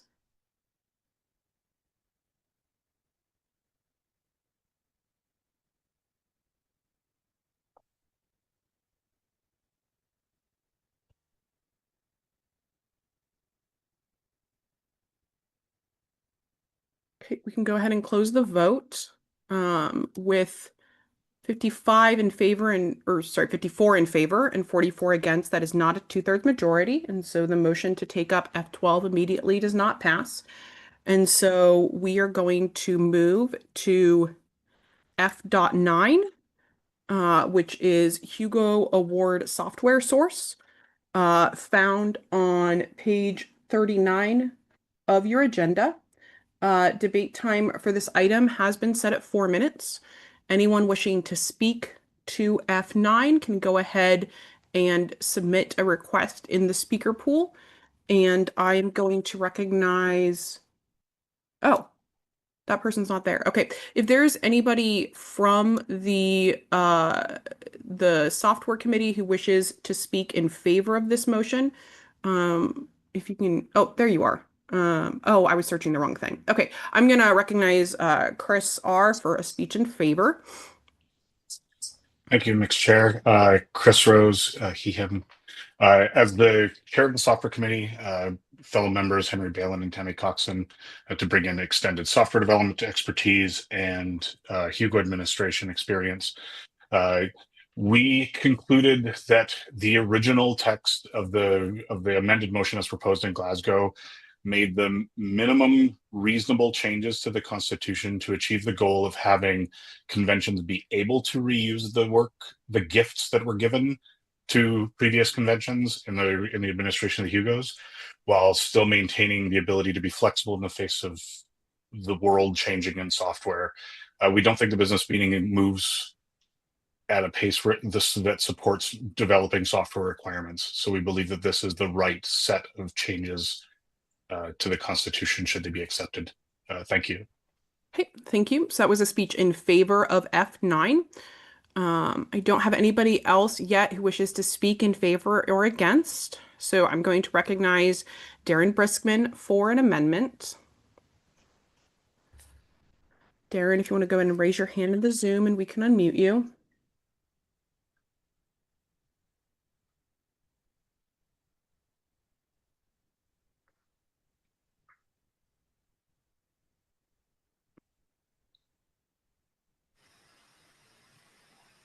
Hello, can you hear me? Yep. All right. So Darren Briskman, he, him. I would like to recommend an amendment that the adding to the beginning of each of 374 and 3, or each of these paragraphs, a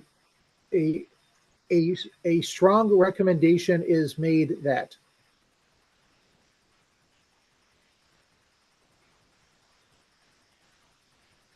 Okay. There you go. So the motion is to amend F9 to insert a strong recommendation is made that at the beginning of both paragraphs. Is there well, 3 seconds for this motion. Anyone wishing to second the amendment can use the raise hand function in the Zoom. Okay, I do see several seconds, and so the motion is seconded. Okay, since total debate time on this item is 4 minutes, we will split the time remaining on F9 equally for the amendment. So Olaf, how much total time is that? 2 minutes and 40 seconds. Okay, so 2 minutes and 40 seconds will be split on both sides of this amendment, and we can go ahead and open up the second order speaking pool. Okay, Darren, do you wish to speak in favor of your amendment? Okay. Go ahead and unmute. Thank you, Mixed Presiding Officer. It is a great idea for WSFS to give strong recommendations for how Worldcon should operate. Explicitly requiring this sort of exactly which software to use and other pieces is really violating a long history of WSFS providing advice and mark protection and Worldcons executing as they need to. Please vote in favor of this amendment to make this a strong recommendation to help guide Worldcons instead of a directive. Thank you. Okay, so I have a point of order. I'm going to recognize Don Eastlake for a point of order.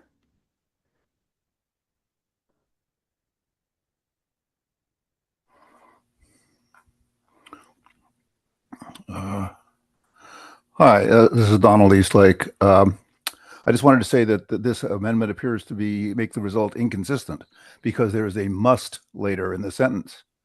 And either it's a recommendation or it's a requirement. If the amendment should also strike the word, change the word must later or something like that. That's my point. Okay, the point of order is well taken, that without changing the word must in the original language, that the amendment becomes incoherent. And so I'm going to rule this amendment out of order because it is not coherent. And so we are back to F.9 as originally proposed. Go ahead and clear request to speak related to the amendment.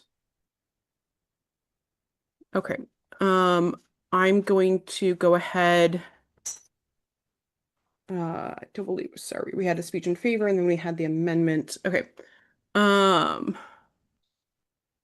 don't have anybody wishing to speak against, so I am going to recognize Chris Hensley for a speech in favor of F.9. Chris Hensley, he, him. Using a well-recognized open source license for software is a well-accepted practice in the industry for ensuring both the security of the software itself, as well as that it is functioning as it claims to function. This amendment does that. Thank you. Thank you. So that is a speech in favor of F.9.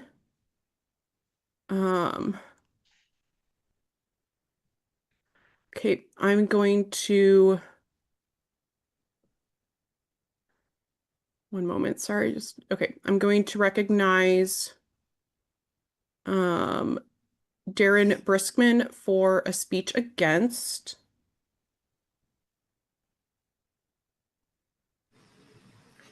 Thank you, Mix Presiding Officer. There are two things that make this incoherent and reasons to reject. I speak as someone with a long experience working in open source and full support of using open source whenever possible. The Open Source Initiative is an organization that lists types of licenses. There are currently no licenses categorized as both international and popular. So the way this is currently written, there are no licenses that could be used. There are some international licenses, there are some popular licenses. Secondly, those are not official categorizations of the Open Source Initiative. They are merely tags that are administered by the website administrator of OSI in order to make it easier to search through the licenses. I believe that it's a great idea to recommend use of open source. As I earlier stated, I think it's wrong to require it. And the way this is currently written is not possible. There is no software that meets the requirements as currently written here.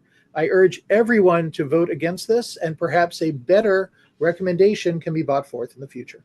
Thank you. Thank you. So that was a speech against F.9. Okay, I do have a motion to end debate. Are there seconds to the motion to end debate?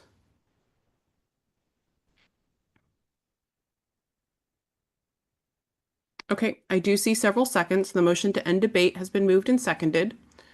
Okay, we still have 5 people wishing to speak in favor of F.9, 1 person wishing to speak against, and I believe 4 people in the pool to make different amendments.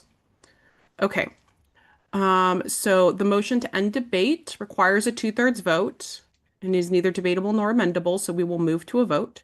And so we can go ahead and open the vote on the motion to end debate.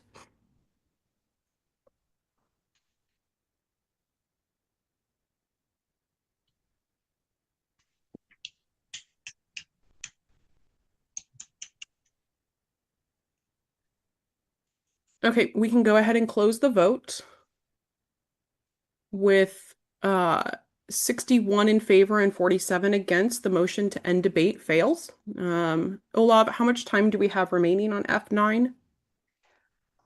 We have 25 seconds remaining in favor and 15 seconds against. You said 25 and 15? That is correct. Okay.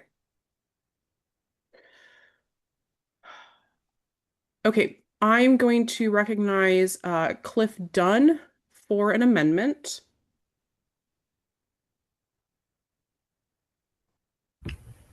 Mixed Chair, thank you very much. I move to amend, but to convert this into a resolution and to change all instances of must to should. Okay, so is there a second for this amendment? Okay, I do see several seconds. Okay, so it has been moved and seconded to amend F.9 to strike all instances of must and insert should, and also to make this a resolution rather than a constitutional change. So that would have the effect also of striking the section titles, the section numbers and titles as well, but that's functionally editorial. And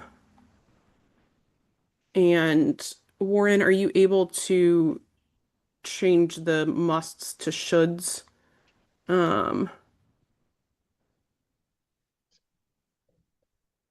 Okay, yeah. So Warren is getting that up on the screen. Okay.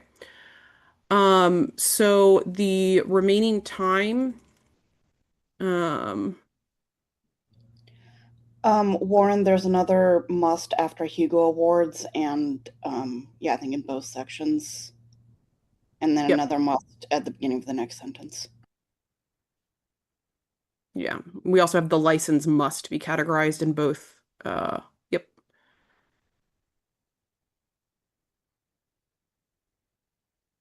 There we go. Okay. So I believe we have about 45 seconds in total remaining on this item. Is there an objection to moving directly to a vote on this amendment? You can use the raise hand in the Zoom if there's an objection. Okay, I do see an objection. Okay, so we're basically at 20 seconds. We'll say 25 seconds of time in favor and against the amendment. Cliff, if you wish to speak further to your amendment, go ahead and raise your hand in the Zoom. Okay, I'm going to recognize Cliff Dunn to speak in favor. And then I will recognize Chris R for a speech against. Thank you, Mixed Chair. Simply put, legislating technical criteria is eternally fraught with difficulties and is often a very, very bad idea. These are good ideas, but I think writing them into the Constitution is fraught with risk, especially if the criteria change down the line. Okay, thank you. So that was a speech in favor of the amendment. And so I'm going to recognize Chris R for a speech against. Thank you, Mixed Chair. As proposer of the original motion, I see no value in advisory language on this subject. If it's moved to this, I'd rather just vote it down. Okay, thank you. And that was a speech against the amendment. Okay, I don't have anybody else wishing to speak in favor of the amendment. I'm going to recognize Steve Cooper for a speech against.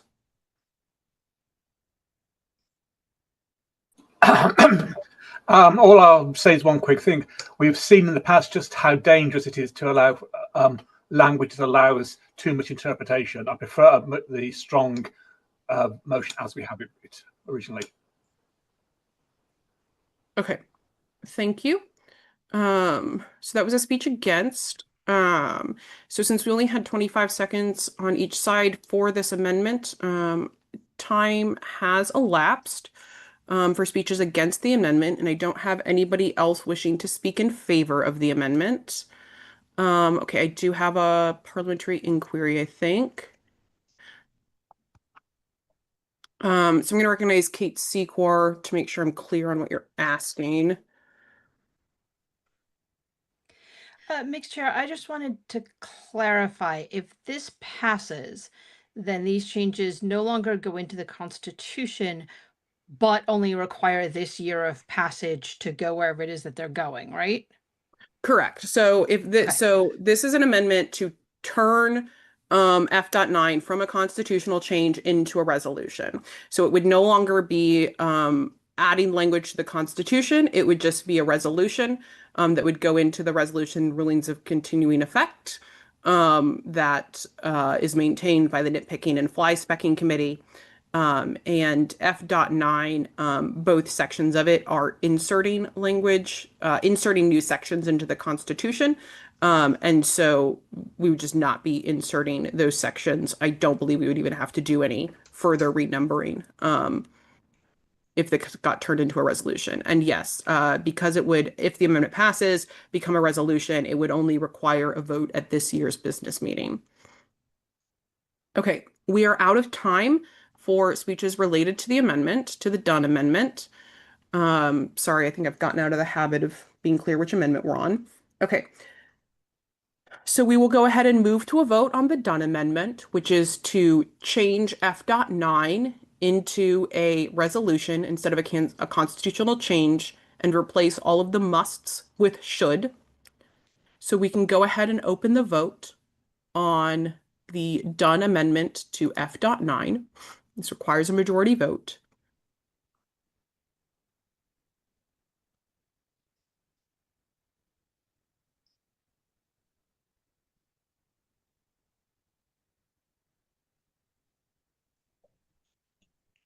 Okay, we can go ahead and close the vote. With 54 in favor and 69 against, the amendment does not pass. And so we are back to F.9 as originally proposed.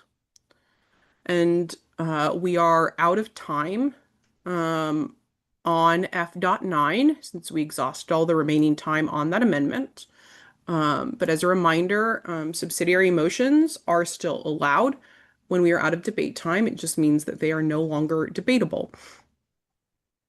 Okay, I am going to recognize,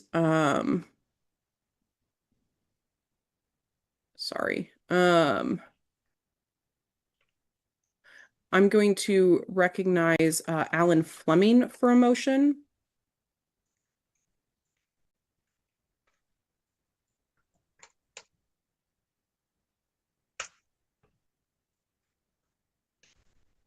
Alan, if you want to go ahead and unmute in the Zoom. Thank you, Mixed Chair. I would like to propose that we refer this to a committee consisting at least of myself, Chris Rose, and any other people you would like to nominate, to refine the language of this, to bring it back to time during the site selection meeting. Okay, thank you. Is there a second to the motion to refer F.9 to committee? Okay, I do see several hands going up, so the motion has been moved and seconded. So this would be a motion made up of Alan Fleming, Chris R., and at least per our new standing rule, at least one other member of the original software committee. What I'm going to say, Chris R., if you object to chairing a software committee again, will you please raise your hand in the Zoom? Okay, seeing that Chris R. has not objected, I'm going to take this, the motion to refer to committee to be chaired by Chris R. And essentially be the software committee again, and have Alan Fleming on it as well. Okay, I have a parliamentary query asking to what extent the time we spend moving to amend a proposal and working out the amendment to a proposal counted against the time for debate. So when we set debate times for an item, that is for all debate and proceedings related to that item.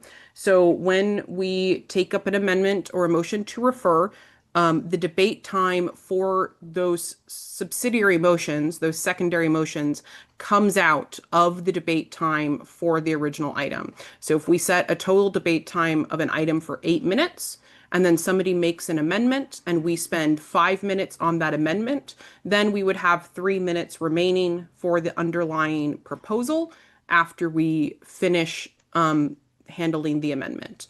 And then if another item comes up that uses 3 minutes, then we are out of time on the underlying item. We do have a standing rule that if debate time expires and we have not had substantive debate in favor and against the underlying item, then we do add, I believe it's a minute of debate time for that purpose. So our rules do account for that. Okay, so the motion to refer to committee has been moved and seconded. We are out of debate time on this item, and so the motion to refer to committee is not debatable.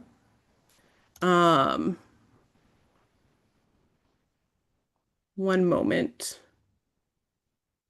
Do we have another? Okay, I don't think. Oh, sorry. Okay, sorry. Okay, so a further parliamentary inquiry, if time expended on motions to amend. So the time, yes, the time it takes to amend. So the time it takes to make the motion to amend or to refer also comes out of debate time.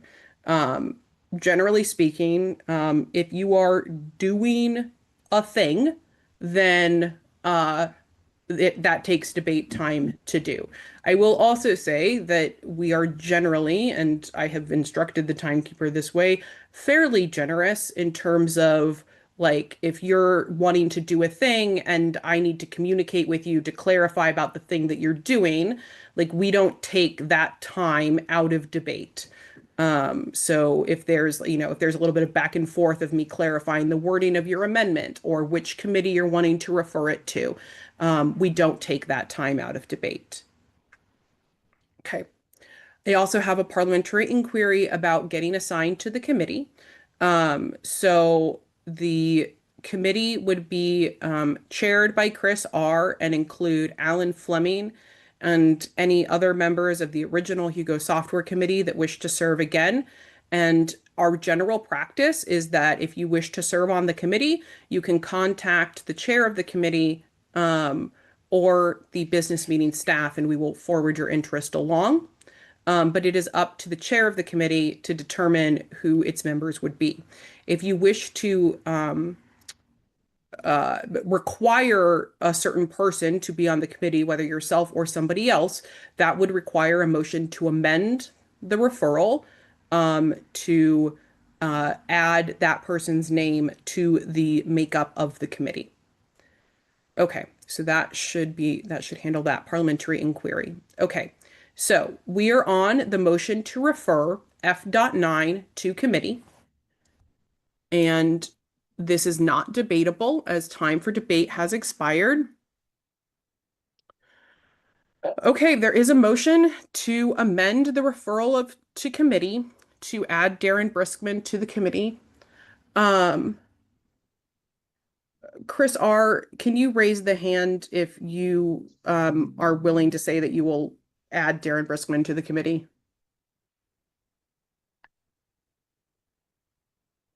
Okay. So the motion has been made to amend the referral to add Darren Briskman to the committee. Is there a second, or 3 seconds rather? Okay, there are 3 seconds. And so the motion to amend the motion to refer has been moved and seconded. This is still not debatable as we are out of time for debate. So we will. Oh, we have another parliamentary inquiry. Okay.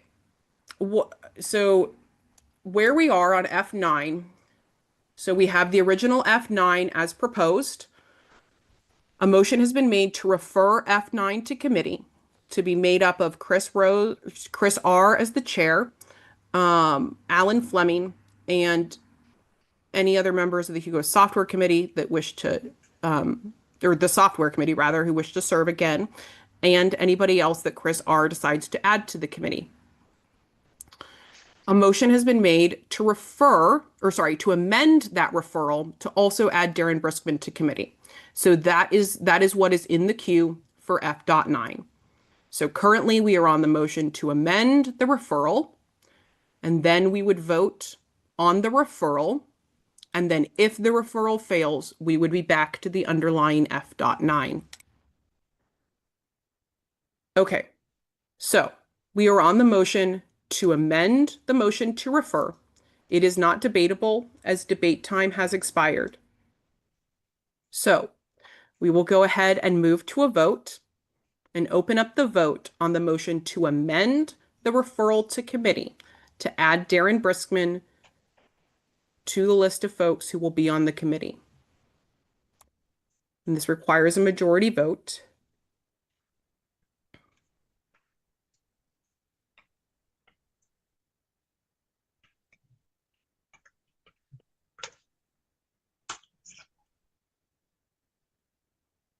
I'm going to give you all just a little bit more time.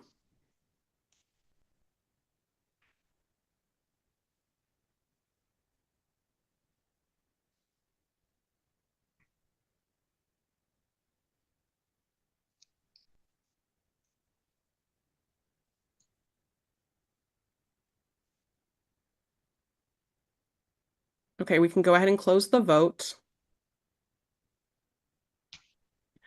Okay, with 63 in favor and 60 against, the motion to amend passes. And so we are now at the motion to refer as amended. So this is, we are at F.9 to refer, we are at F to refer F.9 to a committee to be chaired by Chris R., and whose membership will consist of Alan Fleming, Darren Briskman, any other members of the software committee who wish to serve again, and anybody else that Chris R. wishes to add.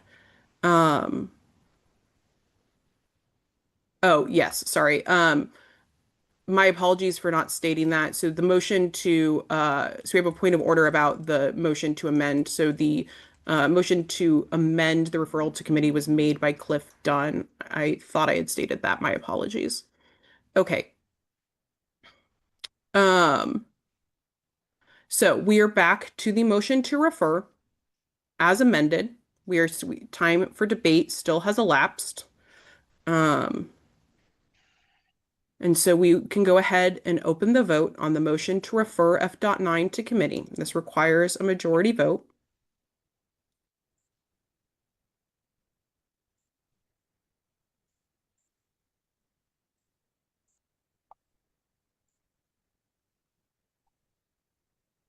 I'm going to give you all a little bit more time.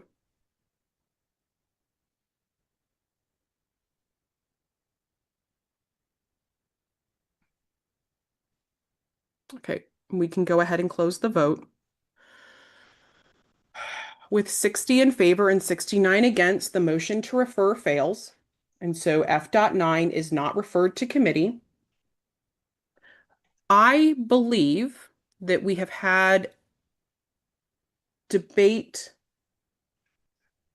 on both sides of this item because we had Chris R. and Chris Hensley speak in favor.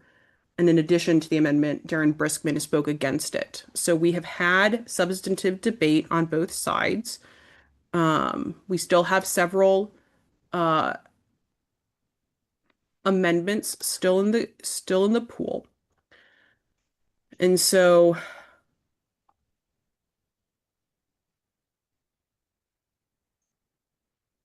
one moment.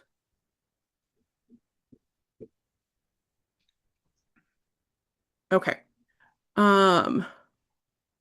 Okay, we have. Okay, I'm going to go ahead.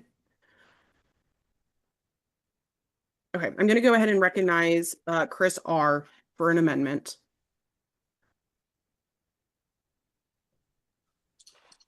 Thank you, Mixed Chair. All of the other debate aside, Darren pointed out an error in my original formulation of the amendments. I'd like to move to amend both of these proposals to replace the word both before international with either, and the word and in between international and popular with or, as was my original intent when framing it. I apologize for the error. Okay. Thank you. So this is a motion to strike both and insert either, and strike and insert or before and in between international and popular. So the text as amended would read, the license must be categorized as either international or popular in both of the two new sections. I see several seconds, so the motion to amend has been moved and seconded. We are still out of time. And so we will go ahead and move to a vote on the amendment to F.9. And so we can go ahead and open the vote on the amendment to F.9. And we can go ahead and close the vote. With 101 in favor and 3 against, the amendment to F.9 passes. We are back to the underlying F.9 as amended.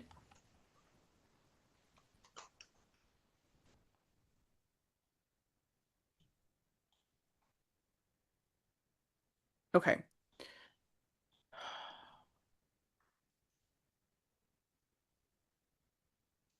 Okay, so we still have a few amendments in the queue. Those maybe should be retracted. I'm not sure. We still have 5 folks wishing to speak in favor, 1 wishing to speak against. There are several motions to end debate in the queue. Is there any objection to moving immediately to a vote? If so, please raise the hand in Zoom.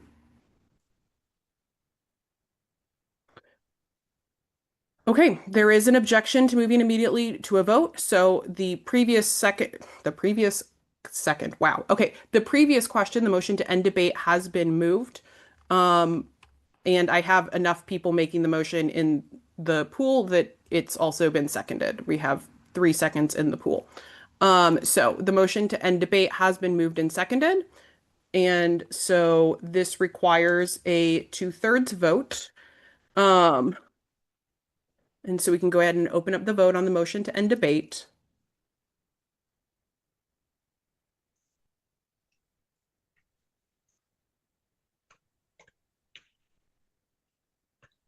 Okay, we can go ahead and close the vote. With 111 in favor and 10 against, the motion to end debate passes.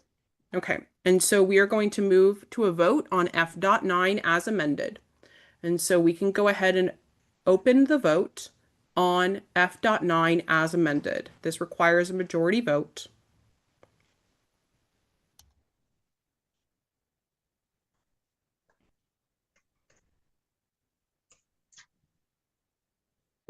Okay, we can go ahead and close the vote. And as a reminder, I'm only closing the vote quickly when the result is so lopsided that the remaining votes would not change the result. Okay, so we have 106 in favor and 22 against, and so F.9 as amended passes.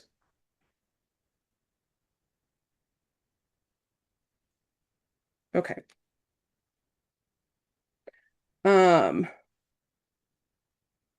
And so the next item in front of us is F.10, site selection concordance, found on page 39 of your agenda. This is also proposed by the software committee. And so debate time on this item has been set to 4 minutes. Anyone wishing to speak to it can submit a request, and I will recognize Chris R. as the chair of the committee for a speech in favor. Thank you, Mixed Chair. Chris R. here again, speaking from the software committee. When the committee was originally struck, we were asked to examine both site selection software and Hugo voting and nominating requirements. We concluded that site selection has significantly different social requirements, and so did not elect to make any statements about the software itself, only observing that it is useful to have agreement early on so that the hosting Worldcon can make decisions about how they choose to implement electronic site selection with enough runway to actually do the work. And this provides for that. Thank you. Okay, thank you. That was a speech in favor of F.10. I do not have anybody who has submitted a request to speak or any other items related to F.10. And so we can go ahead and move to a vote. And so we can open the vote on the adoption of F.10. This is a majority vote. This is site selection concordance on page 39 of your agenda. Okay, we can go ahead and close the vote. With 106 in favor and 6 against, F.10 site selection concordance passes and will go to 2026 for ratification. I feel like I maybe didn't say that thing on F9, but it's also true on F9. Okay, the next item in front of us is F11, mandated Hugo admin reports, found on page 40 of your agenda. This comes from the Hugo Administration Process Committee. And debate time on this item was set at 4 minutes. If there is anybody wishing to speak on F11, mandated Hugo admin reports, can submit a request in the pool. If there is anybody from that committee who wishes to speak to it, please go ahead and raise your hand in the Zoom, because I don't see that the chair is here.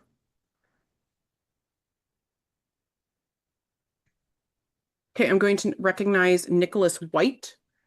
for a speech in favor. You can go ahead and raise your hand in the Zoom, and we can unmute you.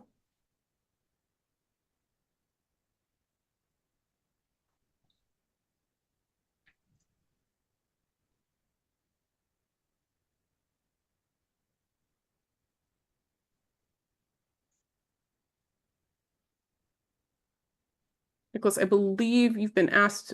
I'm showing that you're unmuted, but I'm not hearing. Oh, nope, you're muted again.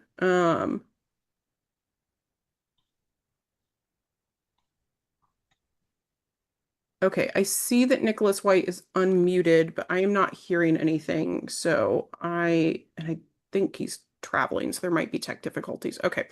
So I'm going to move. Okay, so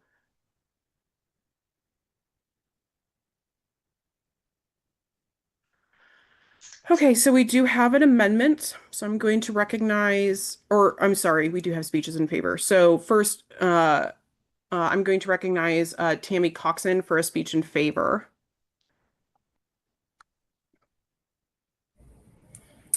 Hello, Tammy Coxon, she, her. This is just good practice for Hugo administrators to do. Nicholas has already been doing this for several years whenever he's been the administrator. Opens up, it avoids, any ambiguity about why the Hugo administrators made the decisions that they made. This is a great amendment for increasing transparency. Okay, thank you. That was a speech in favor.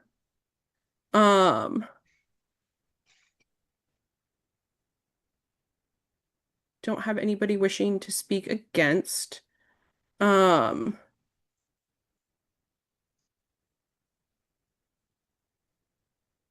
Okay, I'm going to recognize, oh, I have a parliamentary inquiry, one moment.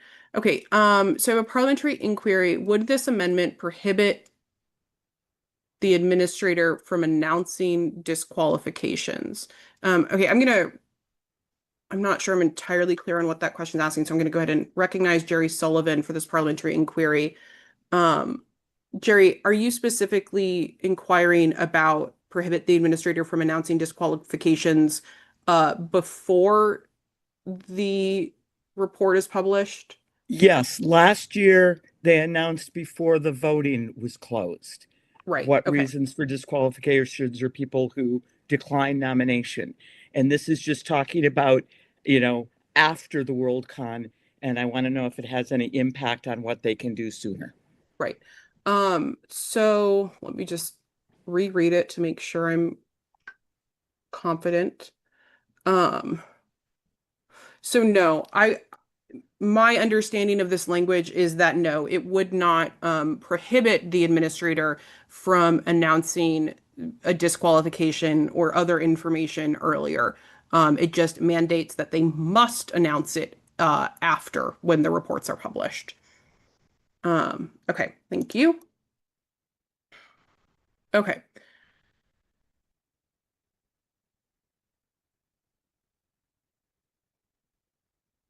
Okay, we don't have anybody wishing to speak against, and we don't have anybody wishing to speak in favor.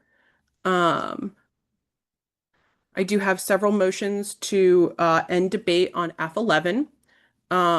And I do have one person who does wish to make an amendment to F11. Is there a second or multiple seconds to the motion to end debate? Okay, I do see several seconds. So is there, let me make sure we have, okay. Is there any objection to moving immediately to a vote on F11? Okay, seeing none, we will move to a vote. So we can go ahead and open the vote on the adoption of F11 mandated Hugo admin reports, which is on the screen and on page 40 of your agenda. Okay, and we can go ahead and close the vote with 117 in favor and 1 against. F.11 passes. and we'll go to 2026 for ratification.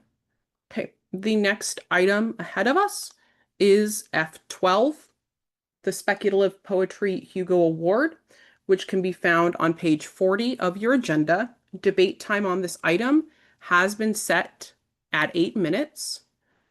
So if you are wishing to speak to F12, please go ahead and submit your request to speak. And I'm going to recognize Holly Walrath as one of the makers of the motion for a speech in favor. Thank you, Mix Chair. I put forth this proposal along with a group of speculative poets and fans. We think that a Hugo Award for poetry is overdue. Speculative poetry has been a part of the SFF scene from its inception and arguably precedes other forms like short fiction or novels. It has a rich history dating back to the earliest literature. In 2025, Seattle Worldcon had its first speculative poetry Hugo category. It showed that there was interest in having an award be permanent. Over 30 speculative poetry publications and publications who also don't publish poetry have co-signed, and a list is on our website, poetryhugo.com. Today, many pro markets publish speculative poetry, and so we'd like to consider adding it to the Hugos. Okay, thank you. That was a speech in favor. I'm going to recognize Farah Mendelson for a speech against, and then I'm going to recognize Lynn Sargent for a speech in favor. Farah, if you can go ahead and raise your hand in the Zoom, we can ask you to unmute. I'm on a very noisy train, so I apologize. Yeah, Farah, I'm sorry. There is enough background noise that I cannot understand you. My apologies. So I'm going to go ahead and move on to recognize somebody else. Let's see. I am going to recognize Rafe Richards for a speech against, and then Lynn Sargent for a speech in favor. Mixed chairperson, thank you. Rafe Richards, pronouns he, him. I'll be very blunt and to the point. We have too many Hugo categories already. I might, in isolation, support a Hugo for poetry, but not until at least one other Hugo Award category is removed. Thank you. Okay. Thank you. And that was a speech against. So before I recognize Lynn Sargent for a speech in favor, I have a couple inquiries that have come in. So first of all, I have a parliamentary inquiry about what about a poem that's embedded in another work? And so that would be a judgment call that would be, it's not my job to rule on what's eligible for a Hugo. That is the job of the Hugo administrator. And so that would be up to a Hugo administrator to determine. Let's see. And if folks have opinions on that particular question, that is germane to debate if folks wish to speak to that in their speeches in favor or against. Okay, we have a request for information from this year's Hugo Administrator, that's what that's called. About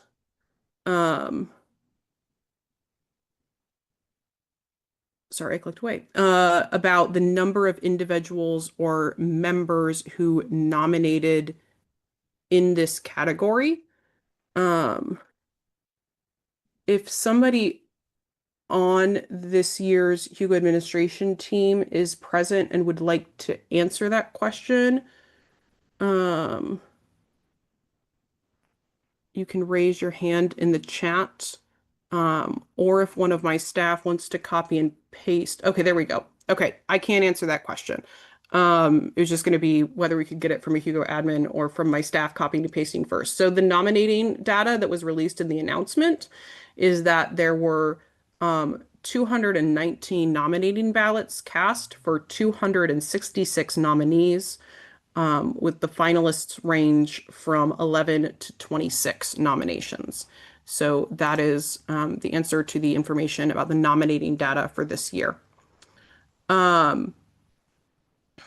Okay. I have another parliamentary inquiry about scheduling of the meeting. Can I confirm that the site selection business meeting will occur prior to the Hugo results this year and that there is no business meeting scheduled afterwards?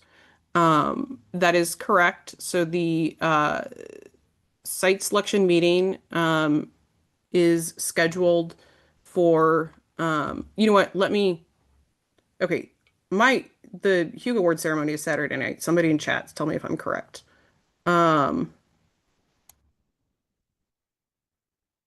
Or I can just go look it up on the page, I guess. Okay, correct. Okay. Yes, the Hugo Award ceremony, when the results of the Hugo Awards will be announced, is on Saturday evening. The business meeting, the in-person business meeting is scheduled for Saturday morning, because that is because site selection closes on Friday evening. And so there is not an additional session of the business meeting scheduled after the Hugo Awards or the Hugo Award ceremony. Okay. I believe so that, okay. That handles all of the questions that have been submitted. Okay, so I am going to recognize Lynn Sargent for a speech in favor. And then after that, I will recognize Linda Robinette for a speech against. So. Thank you, mixed chairperson. Lynn Sargent, they, them pronouns. So I'm part of this, I'm a member of this committee. And I simply don't think that there are too many works on the Hugo ballot is a really good objection to this being here. As Holly stated, poetry is fundamental to the work that we do here. We've had overwhelming support from the community in favor of this initiative. People have in fact thought that it was a gross oversight of the Hugos that they don't include poetry. As we've been seeing in different statistics, the 16% of the membership did nominate poetry, and that was actually more than best fan artist, best professional artist, and best editor long form. So, you know, simply there's too many on the list. Like, poetry is as worthy as any of the other things that are on here, and that should be a reason to include it. Thank you. I rest. Okay, thank you. So that was a speech in favor. So I'm going to go ahead and recognize Linda Robinette for a speech against against F.12. And then I'm going to recognize Marie Brennan for a speech in favor. Can you see me? Can you hear me? We can hear you. Okay, I can't see me, so I don't know if I said put on I video, don't but see you, but I can hear you. Okay, the deal is, this came up. I had no idea even where to find the works to read the works preliminary to nominating. So then I looked, there was a few publications. I didn't know whether to order those publications. Nothing was in the library. Then the nominations came out. So the only one in the library was Calypso, because it's, well, it actually wasn't. And so I ended up ordering that and enjoyed it. But I think I have more of a question about poetry. I read Calypso. I don't know much about poetry, I admit. Nothing rhymed. I figured there was an internal iambic or pentameter to it. So did read like poetry. But as far as I'm concerned, I am so confused about the topic that did that make me a good voter in this class? Thank you. Right, thank you. That was a speech against F.12. So I'm going to recognize Marie Brennan for a speech in favor. And then I'm going to recognize Perry-Ann Lurie for a speech against. Thank you, Yes, thank you, Mixed Chair. Marie Brennan, she, her. In the last year or so, I have seen how formal recognition for poetry like this Special Hugo and the new Nebula category has increased the awareness of and the interest in poetry among my fellow readers and writers. Adding this category will actively strengthen the role of poetry in speculative fiction. Thank you. I yield. Okay, thank you. That was a speech in favor of F.12.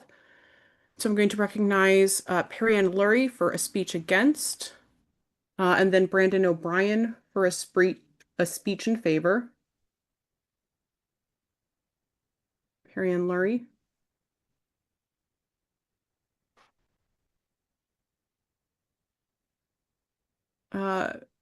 Perry Ann, I see that you are unmuted in the Zoom, but I am not hearing you. There we go. Okay, Oh, sorry. yep, Harry I and can hear Lurie, you now. she, her. Okay, I had the mute on the other thing. While I am not necessarily opposed to adding a poetry Hugo, we should not be adding any new Hugo category after a partial year's trial. We should at least have 2 years of data before we add something. Okay, thank you. That was a speech against. So I'm going to recognize Brandon O'Brien for a speech in favor. Before I do so, Olaf, can we have a time check, please? Sorry, it took me a moment to unmute. We have 1 minute and 55 seconds remaining in favor and 2 minutes and 30 seconds against. Okay, thank you. So I'm recognizing Brandon O'Brien for a speech in favor, and then I'm going to recognize Tammy Coxon for a speech against. Brandon O'Brien? Hello. Thank you, Mixed Chair. Brandon O'Brien, pronouns he, they. I am the poet laureate of this year's Worldcon. I believe the work that the Seattle Committee and current Hugo admins have done to recognize poetry this year proves it out that judging and counting the category is not a significant labor for staff, nor is reading and assessing it for fans. Making this permanent gives fandom the opportunity to value an art form that has been a large portion of genre history since antiquity, recognize the contributions of writers whose majority output is poetry, and favor the many outlets where poetry is the majority content, and reinforce that there are no greater or lesser forms of text in our great genre. I yield. Okay, thank you. That was a speech in favor. So I do have a request to report on the population of the speaker pool. So we have 6 people wishing to speak in favor of F.12. We have another 6 people wishing to speak against F.12. We have 2 folks wishing to make subsidiary motions in the pool, as well as a motion to end debate. Okay, I have another parliamentary inquiry about if would a song, i.e. poetry set to music, qualify. Once again, that would be a ruling for the Hugo administrator to make. I mean, I will say that the general practice of Hugo administrators has been to go with the will of the nominators unless there's very clear rules sort of against what the will of the nominators are. So if the nominators are nominating poem or songs in a best poem category, the Hugo administrators would likely factor that in. Okay. And also the discussion in the agenda does refer to song lyrics. So the intention of the proposal does appear to include song lyrics, which would also presumably be taken into account by Hugo administrators. Okay. I'm going to recognize Tammy Coxon for a speech in favor, or sorry, a speech against.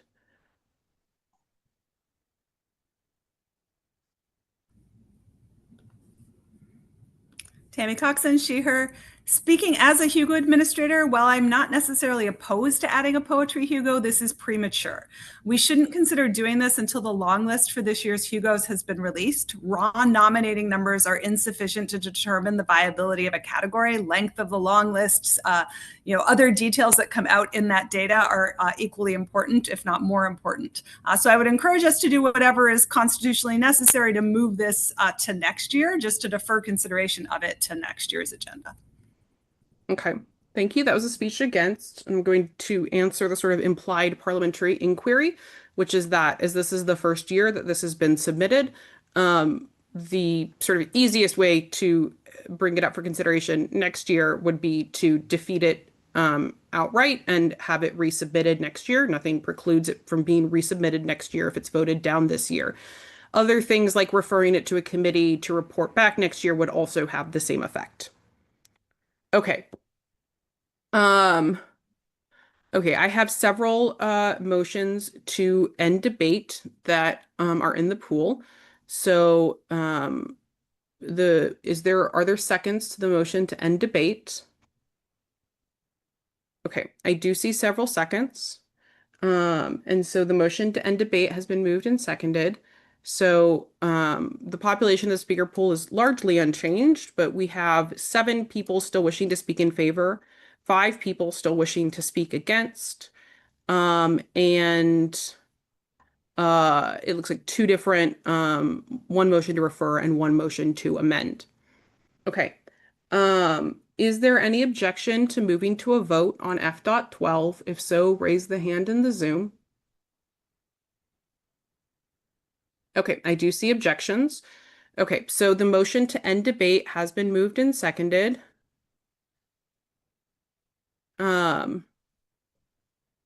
Olaf, can you give me a time check, please? We have 1 minute and 15 seconds remaining in favor and 2 minutes remaining against. Okay, so there is more than a minute of total debate time remaining, and so it is in order to, the motion to end debate is in order. Okay, so we can go ahead and open the vote on the motion to end debate on F.12. This requires a 2/3 vote.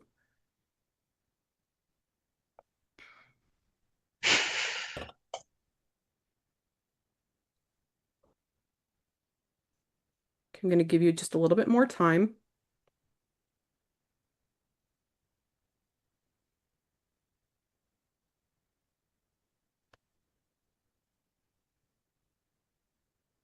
We can go ahead and close the vote.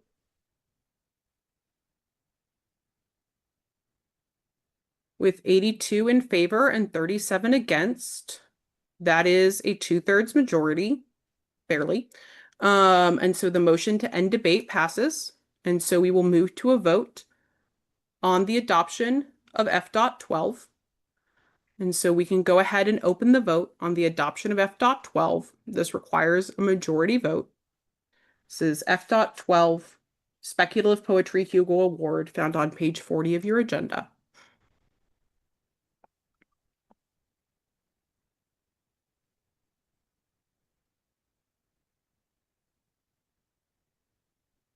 I'm going to give you all about 15 more seconds.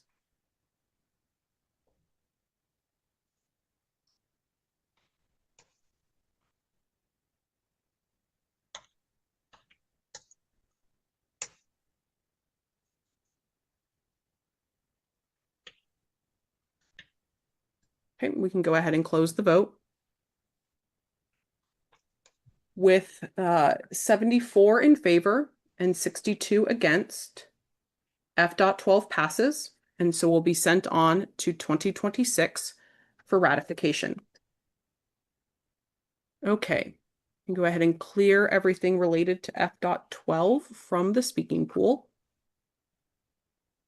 Okay, the next item in front of us is F.13, Retire NASFIC, found on page 41 of your agenda. Debate time on this item has been set at 8 minutes. Let's see. So anybody wishing to speak on it can submit a request to speak. I'm going to recognize Lisa Hertel as the maker of the motion for a speech in favor. Um, I'm going to make this fast because it's been a long day for everyone. Basically, everyone I've talked to who's run an ASFIC in recent years says it has not done what they expected. It's not brought in local fandom. It's not brought in any pros. It's not done well, and it certainly does not belong in an increasingly international group. It's very Americentric. I'm sorry I had to bring this forward this year, but this really had to be voted on at 2 conventions in North America. So I believe I laid out very coherent arguments, myself and my group, and I think we're not going to get a lot of debate, I hope, on this. Thank you. Great. So that was a speech in favor of F.13. I'm going to recognize Dawn Eastlake for a speech against F.13. And I'm going to then recognize, Brian Nisbet for a speech in favor of F.13. So, Dawn Eastlake. Hi, it's Donald Eastlake. I'll be brief. I just don't see any particular reason to take it out of the WSFS Constitution right now. People don't have to bid for an ASFIC. If nobody bids, there isn't one. It's very simple. This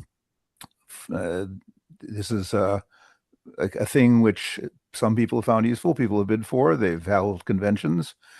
People have attended them. I'm not quite sure what the problem is with it. If there were enough NASFICs that there was a momentum for a continuing annual thing, I'm sure I'd have absolutely no problem in releasing it.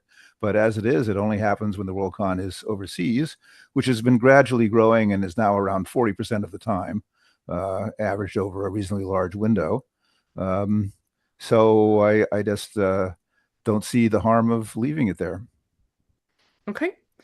Thank you. That is a speech against F.13.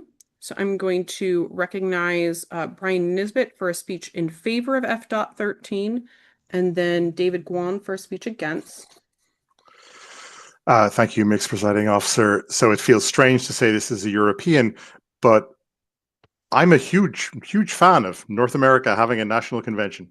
Go long. We have a Eurocon in Europe. It doesn't need to be under WSFS. And I think actually the phrase "the Worldcon is overseas" is a huge part of what I'm thinking here. The Worldcon should never be overseas from, it either should be overseas from everywhere or nowhere. And I think that very existence of the fact that Americentric point of view of, well, it's somewhere else is the problem here. Have a national convention, have an amazing time. It doesn't need to be under WSFS. I yield. Okay, thank you. That was a speech in favor of F.13.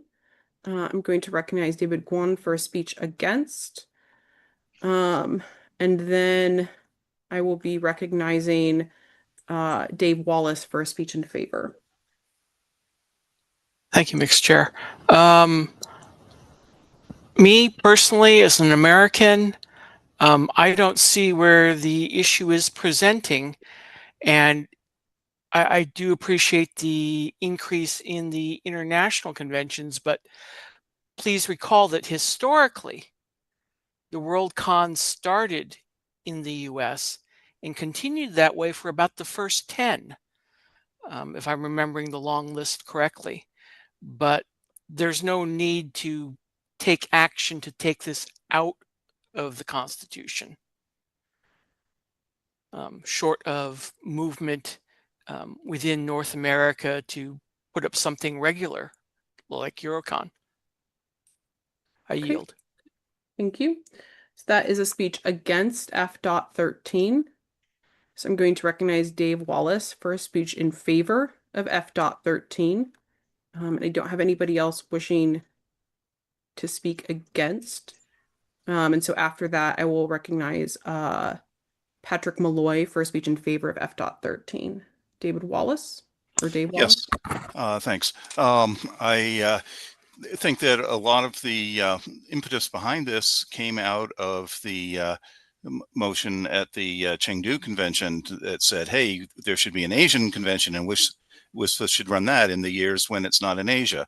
And we voted that down, but I think they did have a strong argument that we should either be doing that everywhere or nowhere. And particularly if NASFIC has become harder and harder to run as a viable convention, having it in the Constitution basically says, you know, WSFIS is really a U.S. organization, and the rest of the world just sort of tags along. And I think that does say something to the rest of the world that we probably shouldn't be saying if we really want to be a Worldcon. And people are still free to organize. If we take it out, people are still free to organize something that they may call an ASFIC, that they can have it every year instead of just when Worldcon is not in the North America. But it doesn't have to be run by WSFIS. And I think that that is a very strong argument. So I agree that we should go ahead and pass this. Okay, thank you. That was a speech in favor. We do have somebody now wishing to speak against. So I'm going to recognize Sean Mead for a speech against. And then it'll still be Patrick Malloy for a speech in favor.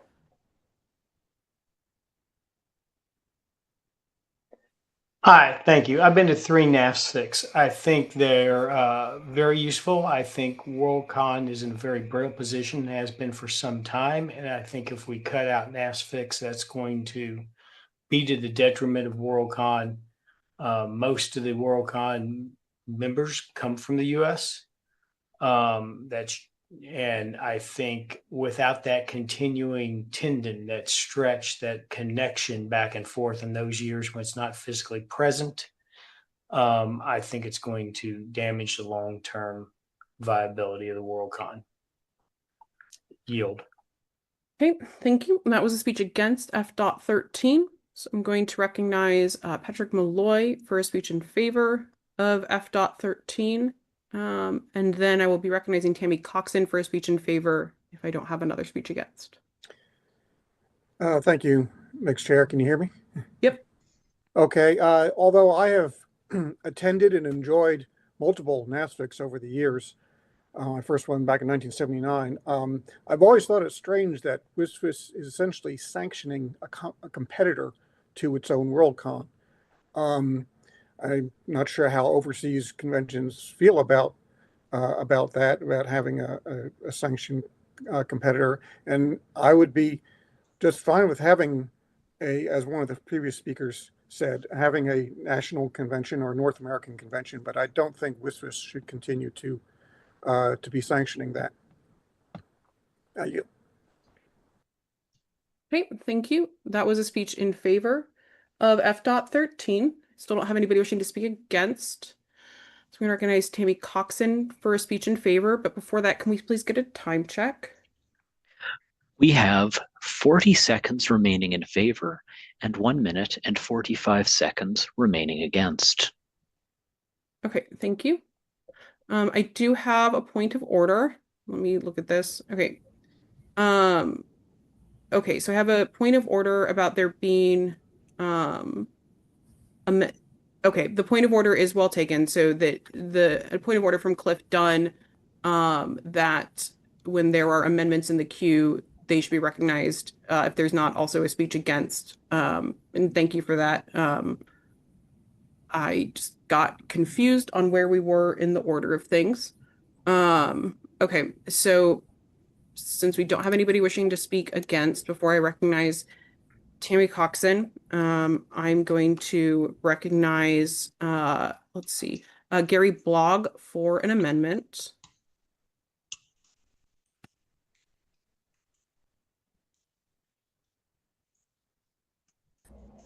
Hi, can you hear me? Yep.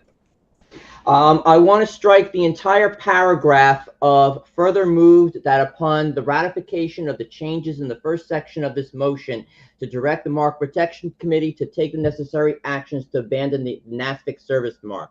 While I am reluctantly going to be voting for this, I'm sad to see NASFICs go. I do believe we should protect at least the service mark for a while. just in case one, we choose to bring it back in a few years, and also possibly to protect previous NASFIC. So on that level, I'll defer to Warren Buff, who is a lawyer, who can comment on that aspect of it. Thank you. Okay, so this is an amendment to F.13 to strike the further moved paragraph about the Mark Protection Committee and the service marks. I do see several seconds. Okay, so the motion to amend has been moved and seconded. So we can go ahead and open up the second order speaking pool. Olav, how much time do we have remaining on F.13? Total of 2 minutes and 25 seconds. Okay, let's go ahead and split 2 minutes equally on each side. So 1 minute on each side. Sorry, split 2 minutes. Gary, do you wish to speak further to your amendment? If so, you can raise the hand. Okay. No, I don't wish to speak. I already said it. Okay. So, let's see. I don't yet have anyone wishing to speak against the amendment. And so I'm going to recognize Chris R. for a speech in favor of the amendment.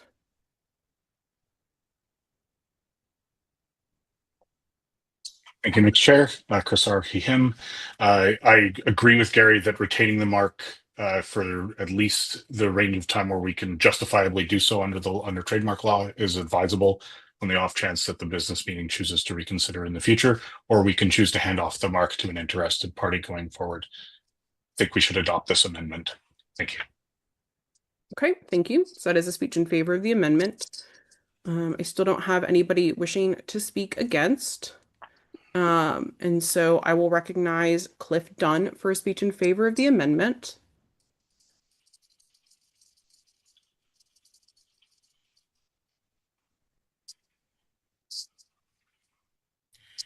Thank you, Mixed Chair. I would just add to the prior that I think holding the marks for a few years, even if we absolutely did abandon them in the end, is advisable simply to avoid somebody jumping in without our agreement and running a similarly named convention, because that could lead to all sorts of brand confusion and other problems that would be not great for us to have. Let's just imagine what happens if Fox Day decides he wants to run NASFIC as soon as we drop the mark. Okay, thank you. That is time. Okay, so time in favor of the amendment has elapsed. We still don't have anybody wishing to speak against. I do have 2 motions to end debate on the amendment, but since we don't have anybody wishing to speak on the amendment, we will just move to a vote. And so we can open the vote on the blog amendment to F.12, or sorry, F.13 rather, to remove the instruction about abandoning the NASFIC service marks.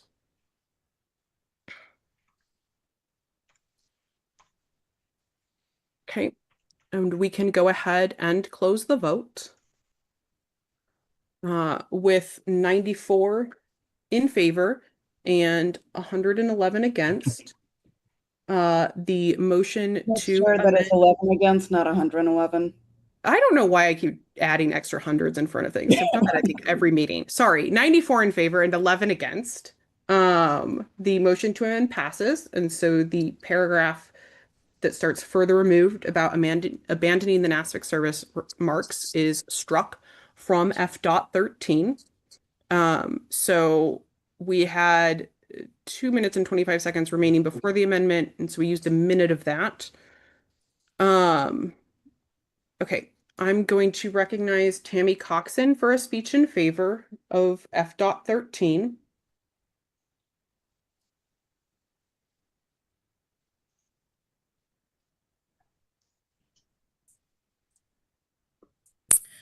Tammy Coxon, she, her. I was the chair of the 2014 NASFIC in Detroit. We had a great time. But like Brian Nisbet said, this should not be under WSFIS jurisdiction. On top of that, as compared to 2014, now North American convention running fandom is really struggling. And I would rather see that con running energy turn to supporting Worldcons wherever they are. Okay, thank you. Okay, time in favor of F.13 has elapsed. We do not have anybody wishing to speak against F.13. We have several motions to end debate in the queue. And we have 8 people still wishing to speak in favor. So since time in favor has elapsed and we don't have anybody wishing to speak against, we will go ahead and move to a vote. And so we can open the vote on the adoption of F.13 as amended. This requires a majority vote. This is F.13 retired NASFIC, found on page 41.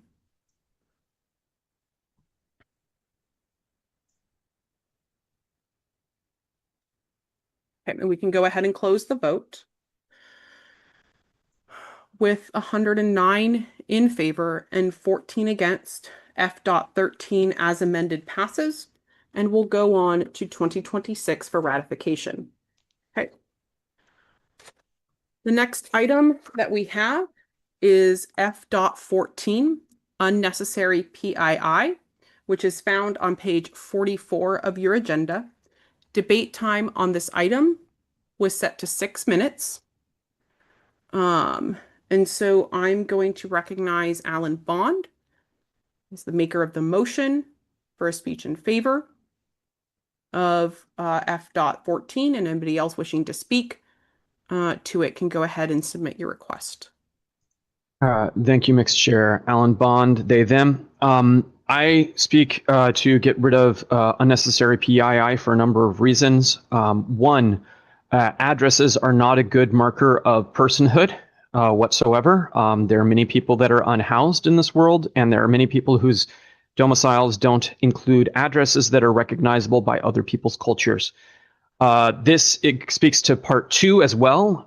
This requirement is intended to disenfranchise people from cultures that are dissimilar from our own and is therefore abhorrent in this Constitution.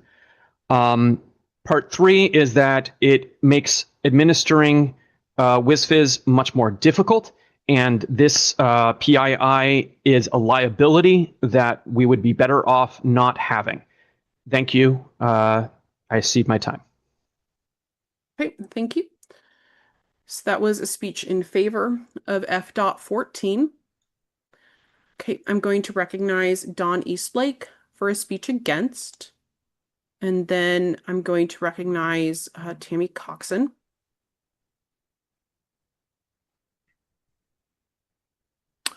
Hi, this is Donald Eastlake. I'd like to make a couple of points.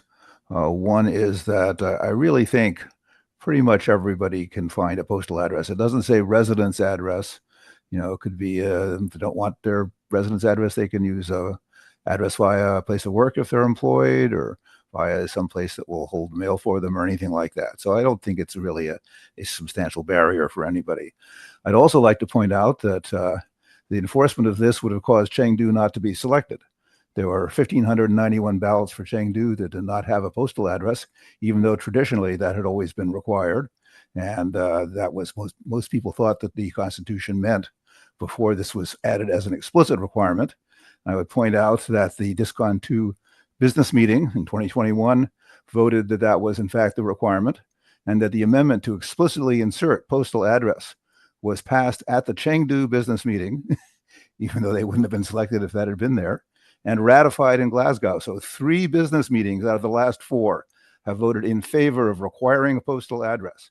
It may be that this is only a weak protection against cheating. Maybe it only affects, makes it easier to catch certain kinds of crude cheating, but nevertheless, it does help in the cases of such crude cheating.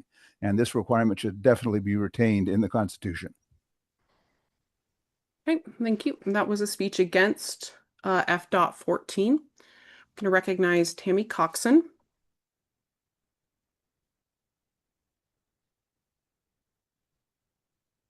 Move to amend using the language that I submitted earlier to the business meeting. Be easier if we get that on the screen before I walk through it. I believe Warren has that, so just give him a second to get that up. Oh, look, it's right there. I have a few amendments. So first off, I would like to retain the possibility of keeping people's addresses, not require it, but make it optional. So propose to strike a telephone number space and replace it with telephone number and postal address space. Right now, most people aren't sending out print publications, but this would allow them the option of doing so. And then there's just some language that's a holdover from the WSFS definition, WSFS members. So right now in 4.4.2, strike the word the supporting WSFS membership rate and change it to just WSFS membership rate, because supporting is irrelevant now. And then in 4.5.1, this would allow, right now we only say, even if an address is, this would say, even if an address was collected, then it could not be passed along to the, or a phone number, it could not be passed along to the Worldcon. And so it would strike name and email address and replace it with personally identifiable information. So any information that was collected as part of 4.4.1 would be able to be passed along to the Worldcon. Okay, thank you. So the motion is to amend F.14, as you see on the screen. Anyone wishing to say, okay, I do see 3 seconds. And so the motion to amend is moved and seconded. So Olav, how much time do we have in total remaining on F14? 2.5 minutes.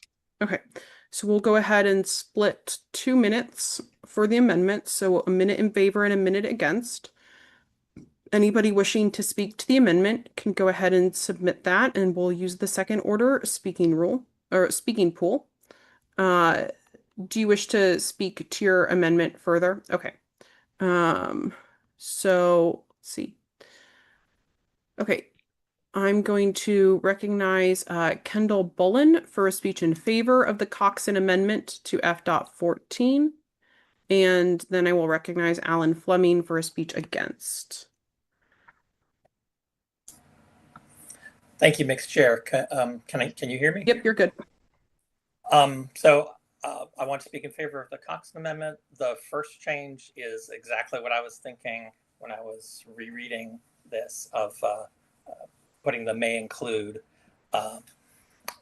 And then also, and the second one's obviously just, clean up from that whole supporting to WSFS membership stuff. And I especially want to point out or focus on the last change. Instead of this section 451 doesn't need to enumerate every single thing. It's just the information that we're getting, right? It doesn't need to name an email, and then later on we want to put postal address back, so we have to change this one back and all that kind of stuff. Like there's, it should just be general, as Tammy Coxon has written it. So thank you. That's it. Okay, thank you. And that was a speech in favor of F.14. So I do have a parliamentary inquiry about if the presentation of amendments or motions count against debate time. And so I believe this is a question about if the presentation of the amendment counts against time in favor of the amendment. So it's complicated. So, I mean, in general, yes, the amount of time it takes to present the item. So if you just say, I move to refer to committee, like, honestly, that probably doesn't come out of debate at all because it was so quick to say. A lot of times motions to amend or motions to refer are prefaced with a speech on the underlying motion. And so those preface speeches come out of debate on the underlying motion. The time spent presenting the motion that is related specifically to the motion does come out of the debate time, generally speaking, for the subsidiary motion. However, this is complicated by the fact that you're allowed to explain why you want to do the thing before I ask for a second so that people know whether or not to second it.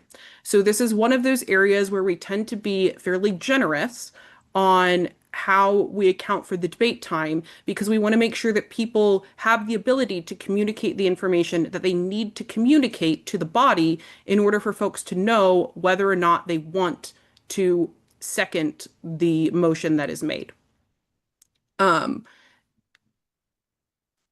If that does not fully answer your parliamentary inquiry, Cliff Dunn, can you please raise the hand so that I can recognize you for further clarification?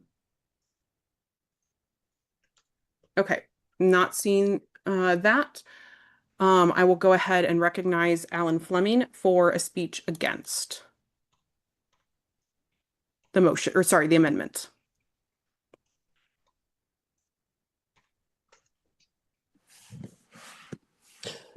Hi there, everyone. I am both against the amendment, but also the motion as a whole.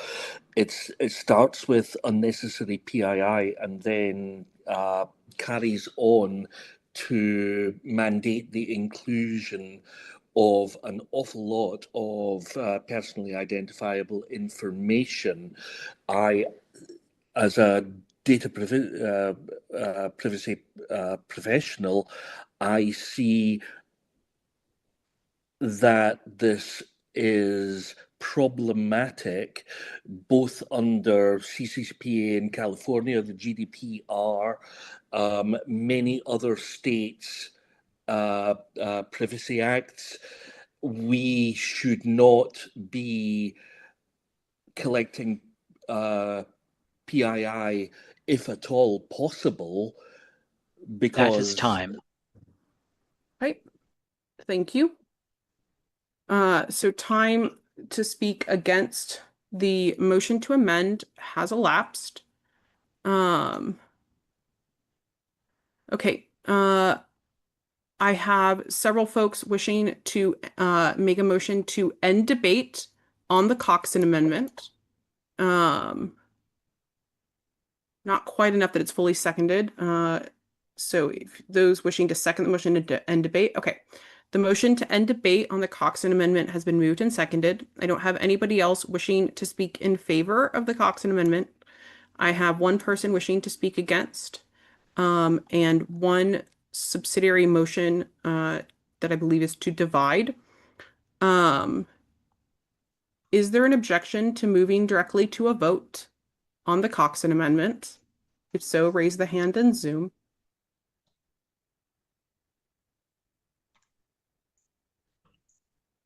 Okay, seeing no objection, we'll go ahead and move immediately to a vote on the Coxon Amendment. And so we can go ahead and open the vote on the adoption of the Coxon Amendment to F.14, which is on the screen. This requires a majority vote.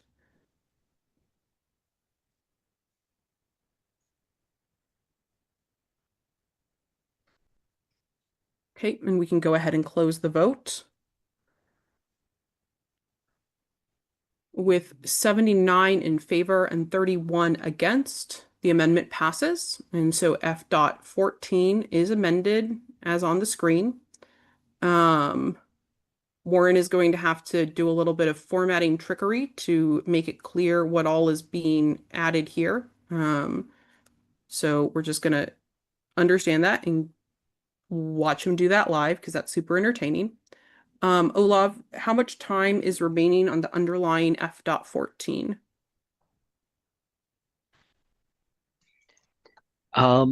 40 seconds. Okay. We did have substantive debate in favor and against the item, so we don't need to add debate time just for that purpose per our standing rules. Okay. I'm going to recognize Rosemary Parks for a speech in favor of F.14.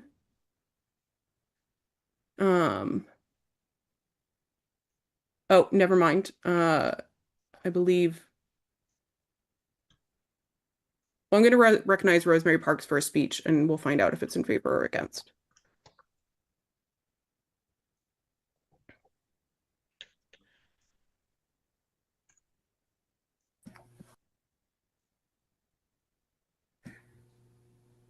Hey, this is a speech against the amendment now that it has been amended.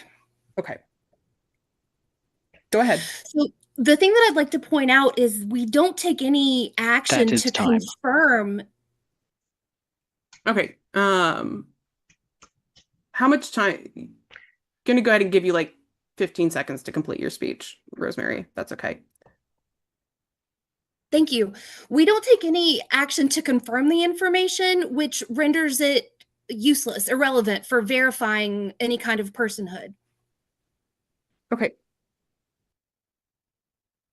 Thank you. How much time do we have remaining for speeches in favor of F.14, Olaf? 35 seconds. Okay. Okay, I do have multiple requests in the queue to end debate. So the motion to end debate has been moved and seconded. I have 3 people still wishing to speak in favor of F.14, 1 person wishing to speak against, and 1 person wishing to make an additional amendment. So is there an objection? Oh, right, we are under a minute. That's correct. So this is a motion to suspend the rules and end debate since we are under a minute of debate time. So it requires the same 2/3 vote. Is there an objection to moving directly to a vote on F.14? If so, raise the hand in Zoom. Okay, I do see a hand. Okay, so we will go ahead and move to a vote on the motion to suspend the rules and end debate. And so we can go ahead and open the vote on ending debate on F.14. This requires a 2/3 vote.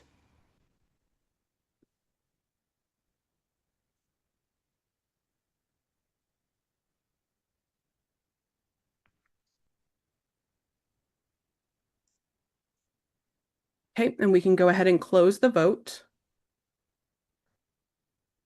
With 111 in favor and 10 against, the motion to end debate passes. And so we will move to a vote on F.14 as amended. And so we can go ahead and open the vote on the adoption of F.14, unnecessary PII, as amended. And the amended text is up on the screen.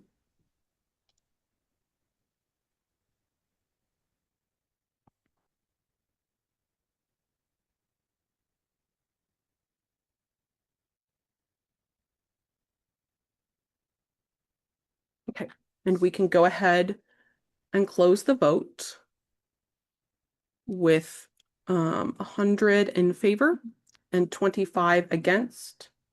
F.14 as amended passes. And we'll go on to 2026 for ratification. Okay, let's look at where we are. I lost my script. There it is. Okay, so the next item ahead of us is F.15, check for site selection cheating, which can be found on page 45 of your agenda.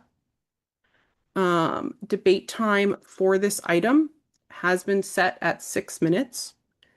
And so we can go ahead and clear any requests related to F.14 out of the speaking pool. And anybody wishing to speak on F.15 can go ahead and submit those requests. I'm going to recognize okay, I believe Dawn Eastlake is one of the makers of the motion who is here. And so Dawn, if you wish to speak in favor, okay, yep, I'm going to go ahead and recognize Dawn Eastlake for a speech in favor. This is Donald Eastlake. So I'm not going to say much of it isn't already in the discussion that's present there, but people seem to do things that in the past have been concluded to be cheating, in which action has been taken about. Happened in connection with Hugo ballots. It's happened. It may have happened in connection with site selection ballots, but nothing was really done about it in the case of the election of Chengdu.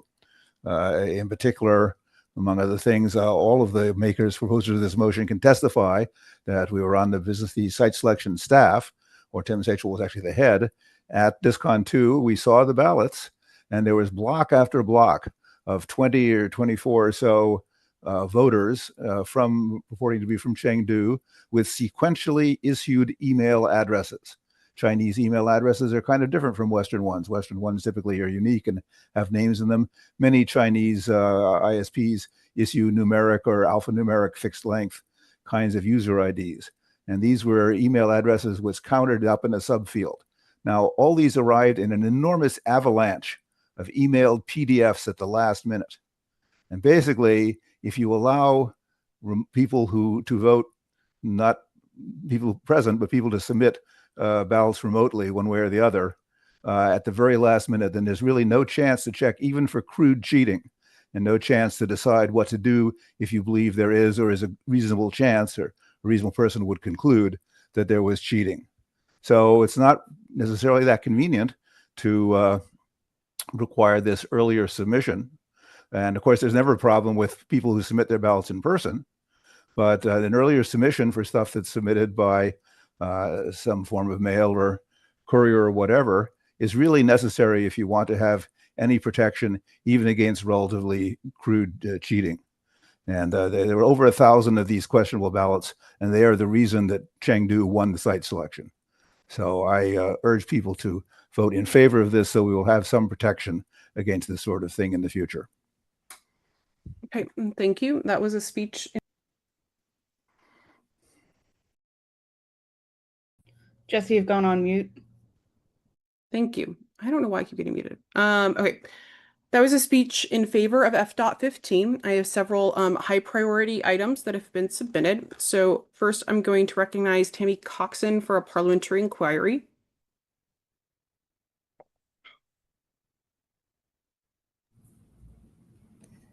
Hello, thank you. So I have questions about how this interacts with electronic voting. When sites have agreed to have electronic voting, we've been enacting those courtesy of 4.4.2. Which talks about electronic signatures. But do these ballots count as the equivalent of mail-in ballots or as the equivalent of at-con ballots? Because that will really determine how those, what the limitations on electronic voting would be. And I will note that this may weigh on the definition of at the current Worldcon, which we agreed for the purposes of this business meeting is not limited to the 5-day period of the actual in-person event. I yield. Okay. Thank you. I believe that I'm trying to remember where it is in here.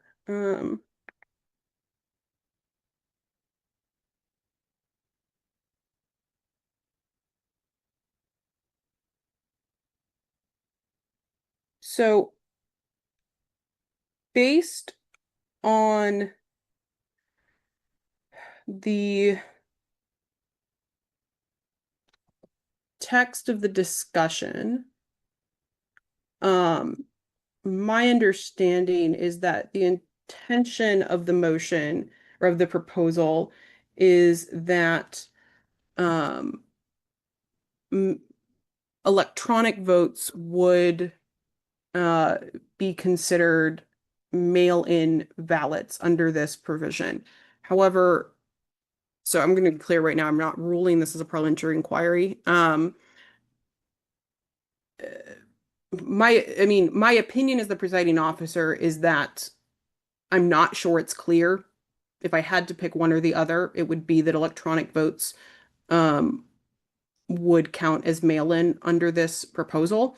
But absent a ruling from the business meeting or clear text of the amendment, I think it would be the authority of the administrating Worldcon, per whichever clause in the Constitution it is that gives them authority to do things, to determine. I am going to recognize Don Eastlake as one of the makers of the motion for additional insight into this request for information. Thank you. This makes no change in the first sentence, which seems to be about what mail means. But I think the second sentence is clear that however if it's not submitted in person by the person voting, like in person is a pretty clear thing, I think, then it has to be received 15 days before the close of site selection ballot. That second sentence, the new text, says nothing about how it's received. It could be by postal mail, it could be by email, it could be some system of electronic voting. But the idea is it has to be received in enough time for the site selection staff to have some chance to at least catch crude cases of cheating. That was the idea and the motivation.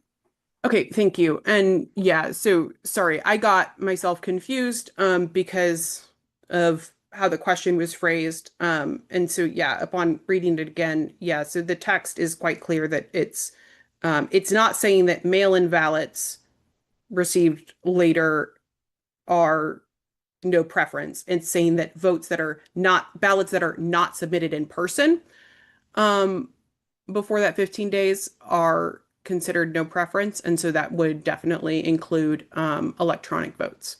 I just had to look at it from the correct angle. Okay. So that addresses that parliamentary inquiry. I have a couple other high priority items that have been submitted. So one moment.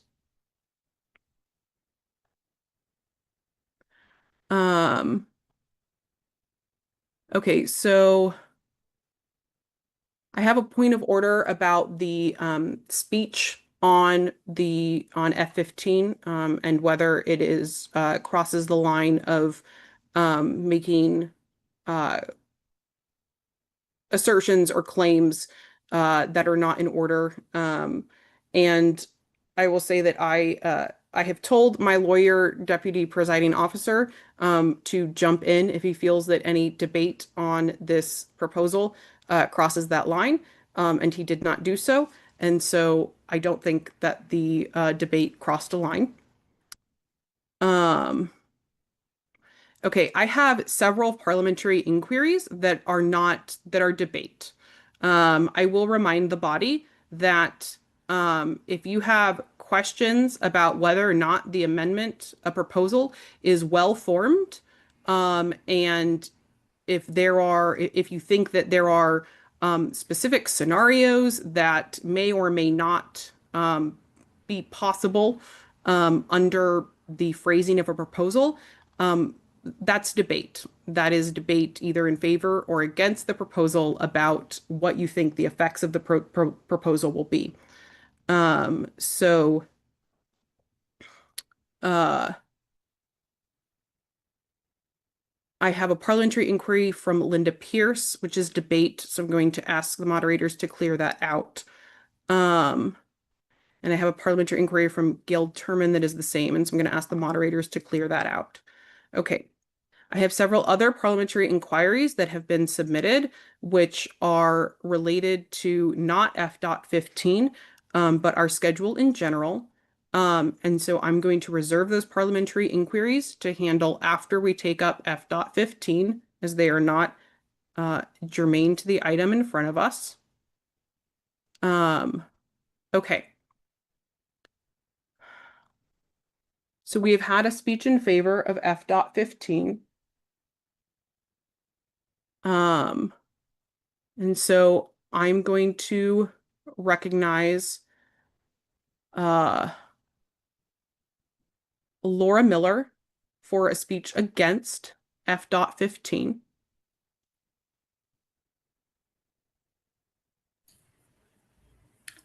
Hello, Laura Miller, she, her. I'm hesitant to pass this because I feel like it is putting up roadblocks, possibly in the way of our larger worldwide membership to participate in site selection. And regardless of whether you're going to Worldcon or it affects virtual Worldcon, it affects Hugo's, obviously. And anyway, I feel like this may possibly puts up some roadblocks in our worldwide participation. So that's why I'm hesitant to pass this, at least as it is currently worded. Thank you. I yield. Okay, thank you. Okay, so that was a speech against F.15. There are several motions to end debate in the pool. And so the motion to end debate has been moved and seconded. There is nobody still wishing to speak in favor of F.15. There are 8 people wishing to speak against. And there are, I believe, a couple amendments and one referral to committee in the pool. Okay.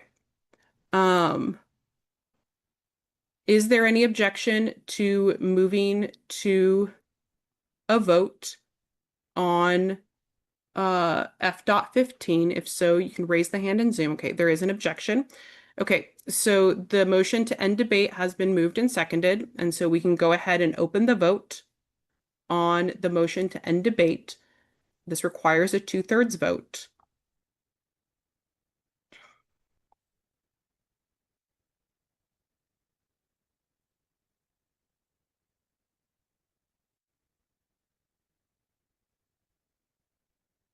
Okay, we can go ahead and close the vote. Okay, with 98 in favor and 14 against, the motion to end debate passes. And so we will move to a vote on the adoption of F dot 15. And so we can go ahead and open the vote on the adoption of F dot 15. Check for site selection cheating on page 45 of your agenda. This requires a majority vote.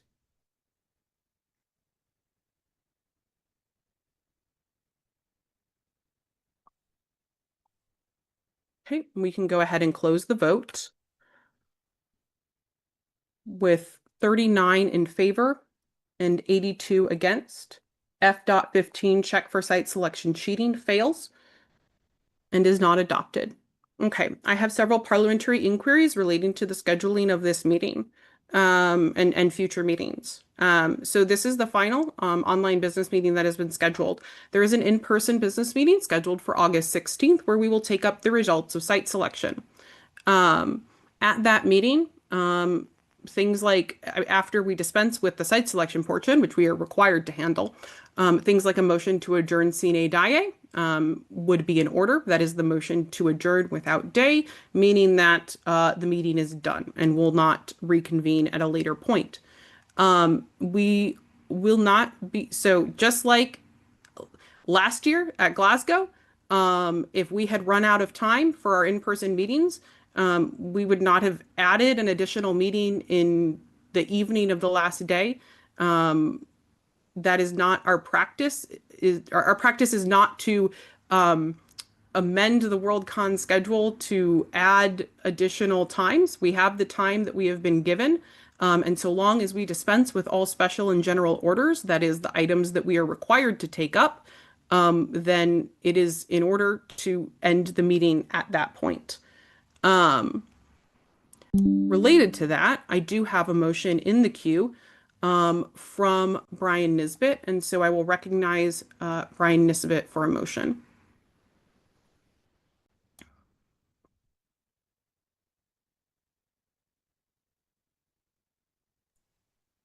Thank you, Mix Chair, Presiding Officer. Yeah, at this point, I motion to postpone all remaining proposals indefinitely.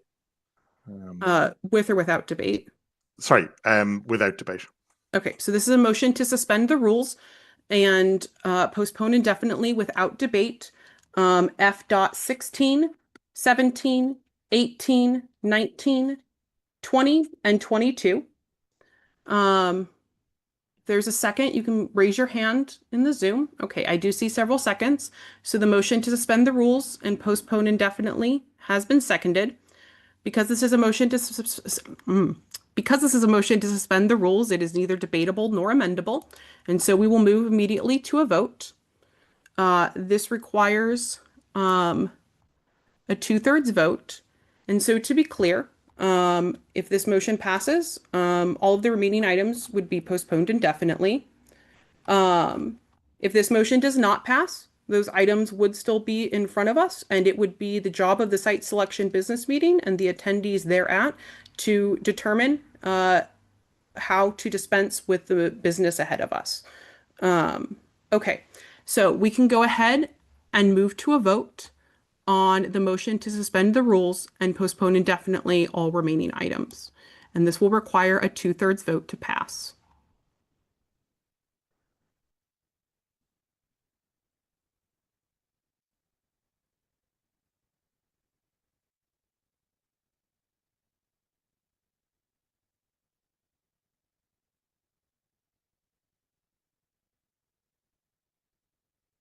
Okay, I'm going to give folks just a little bit more time.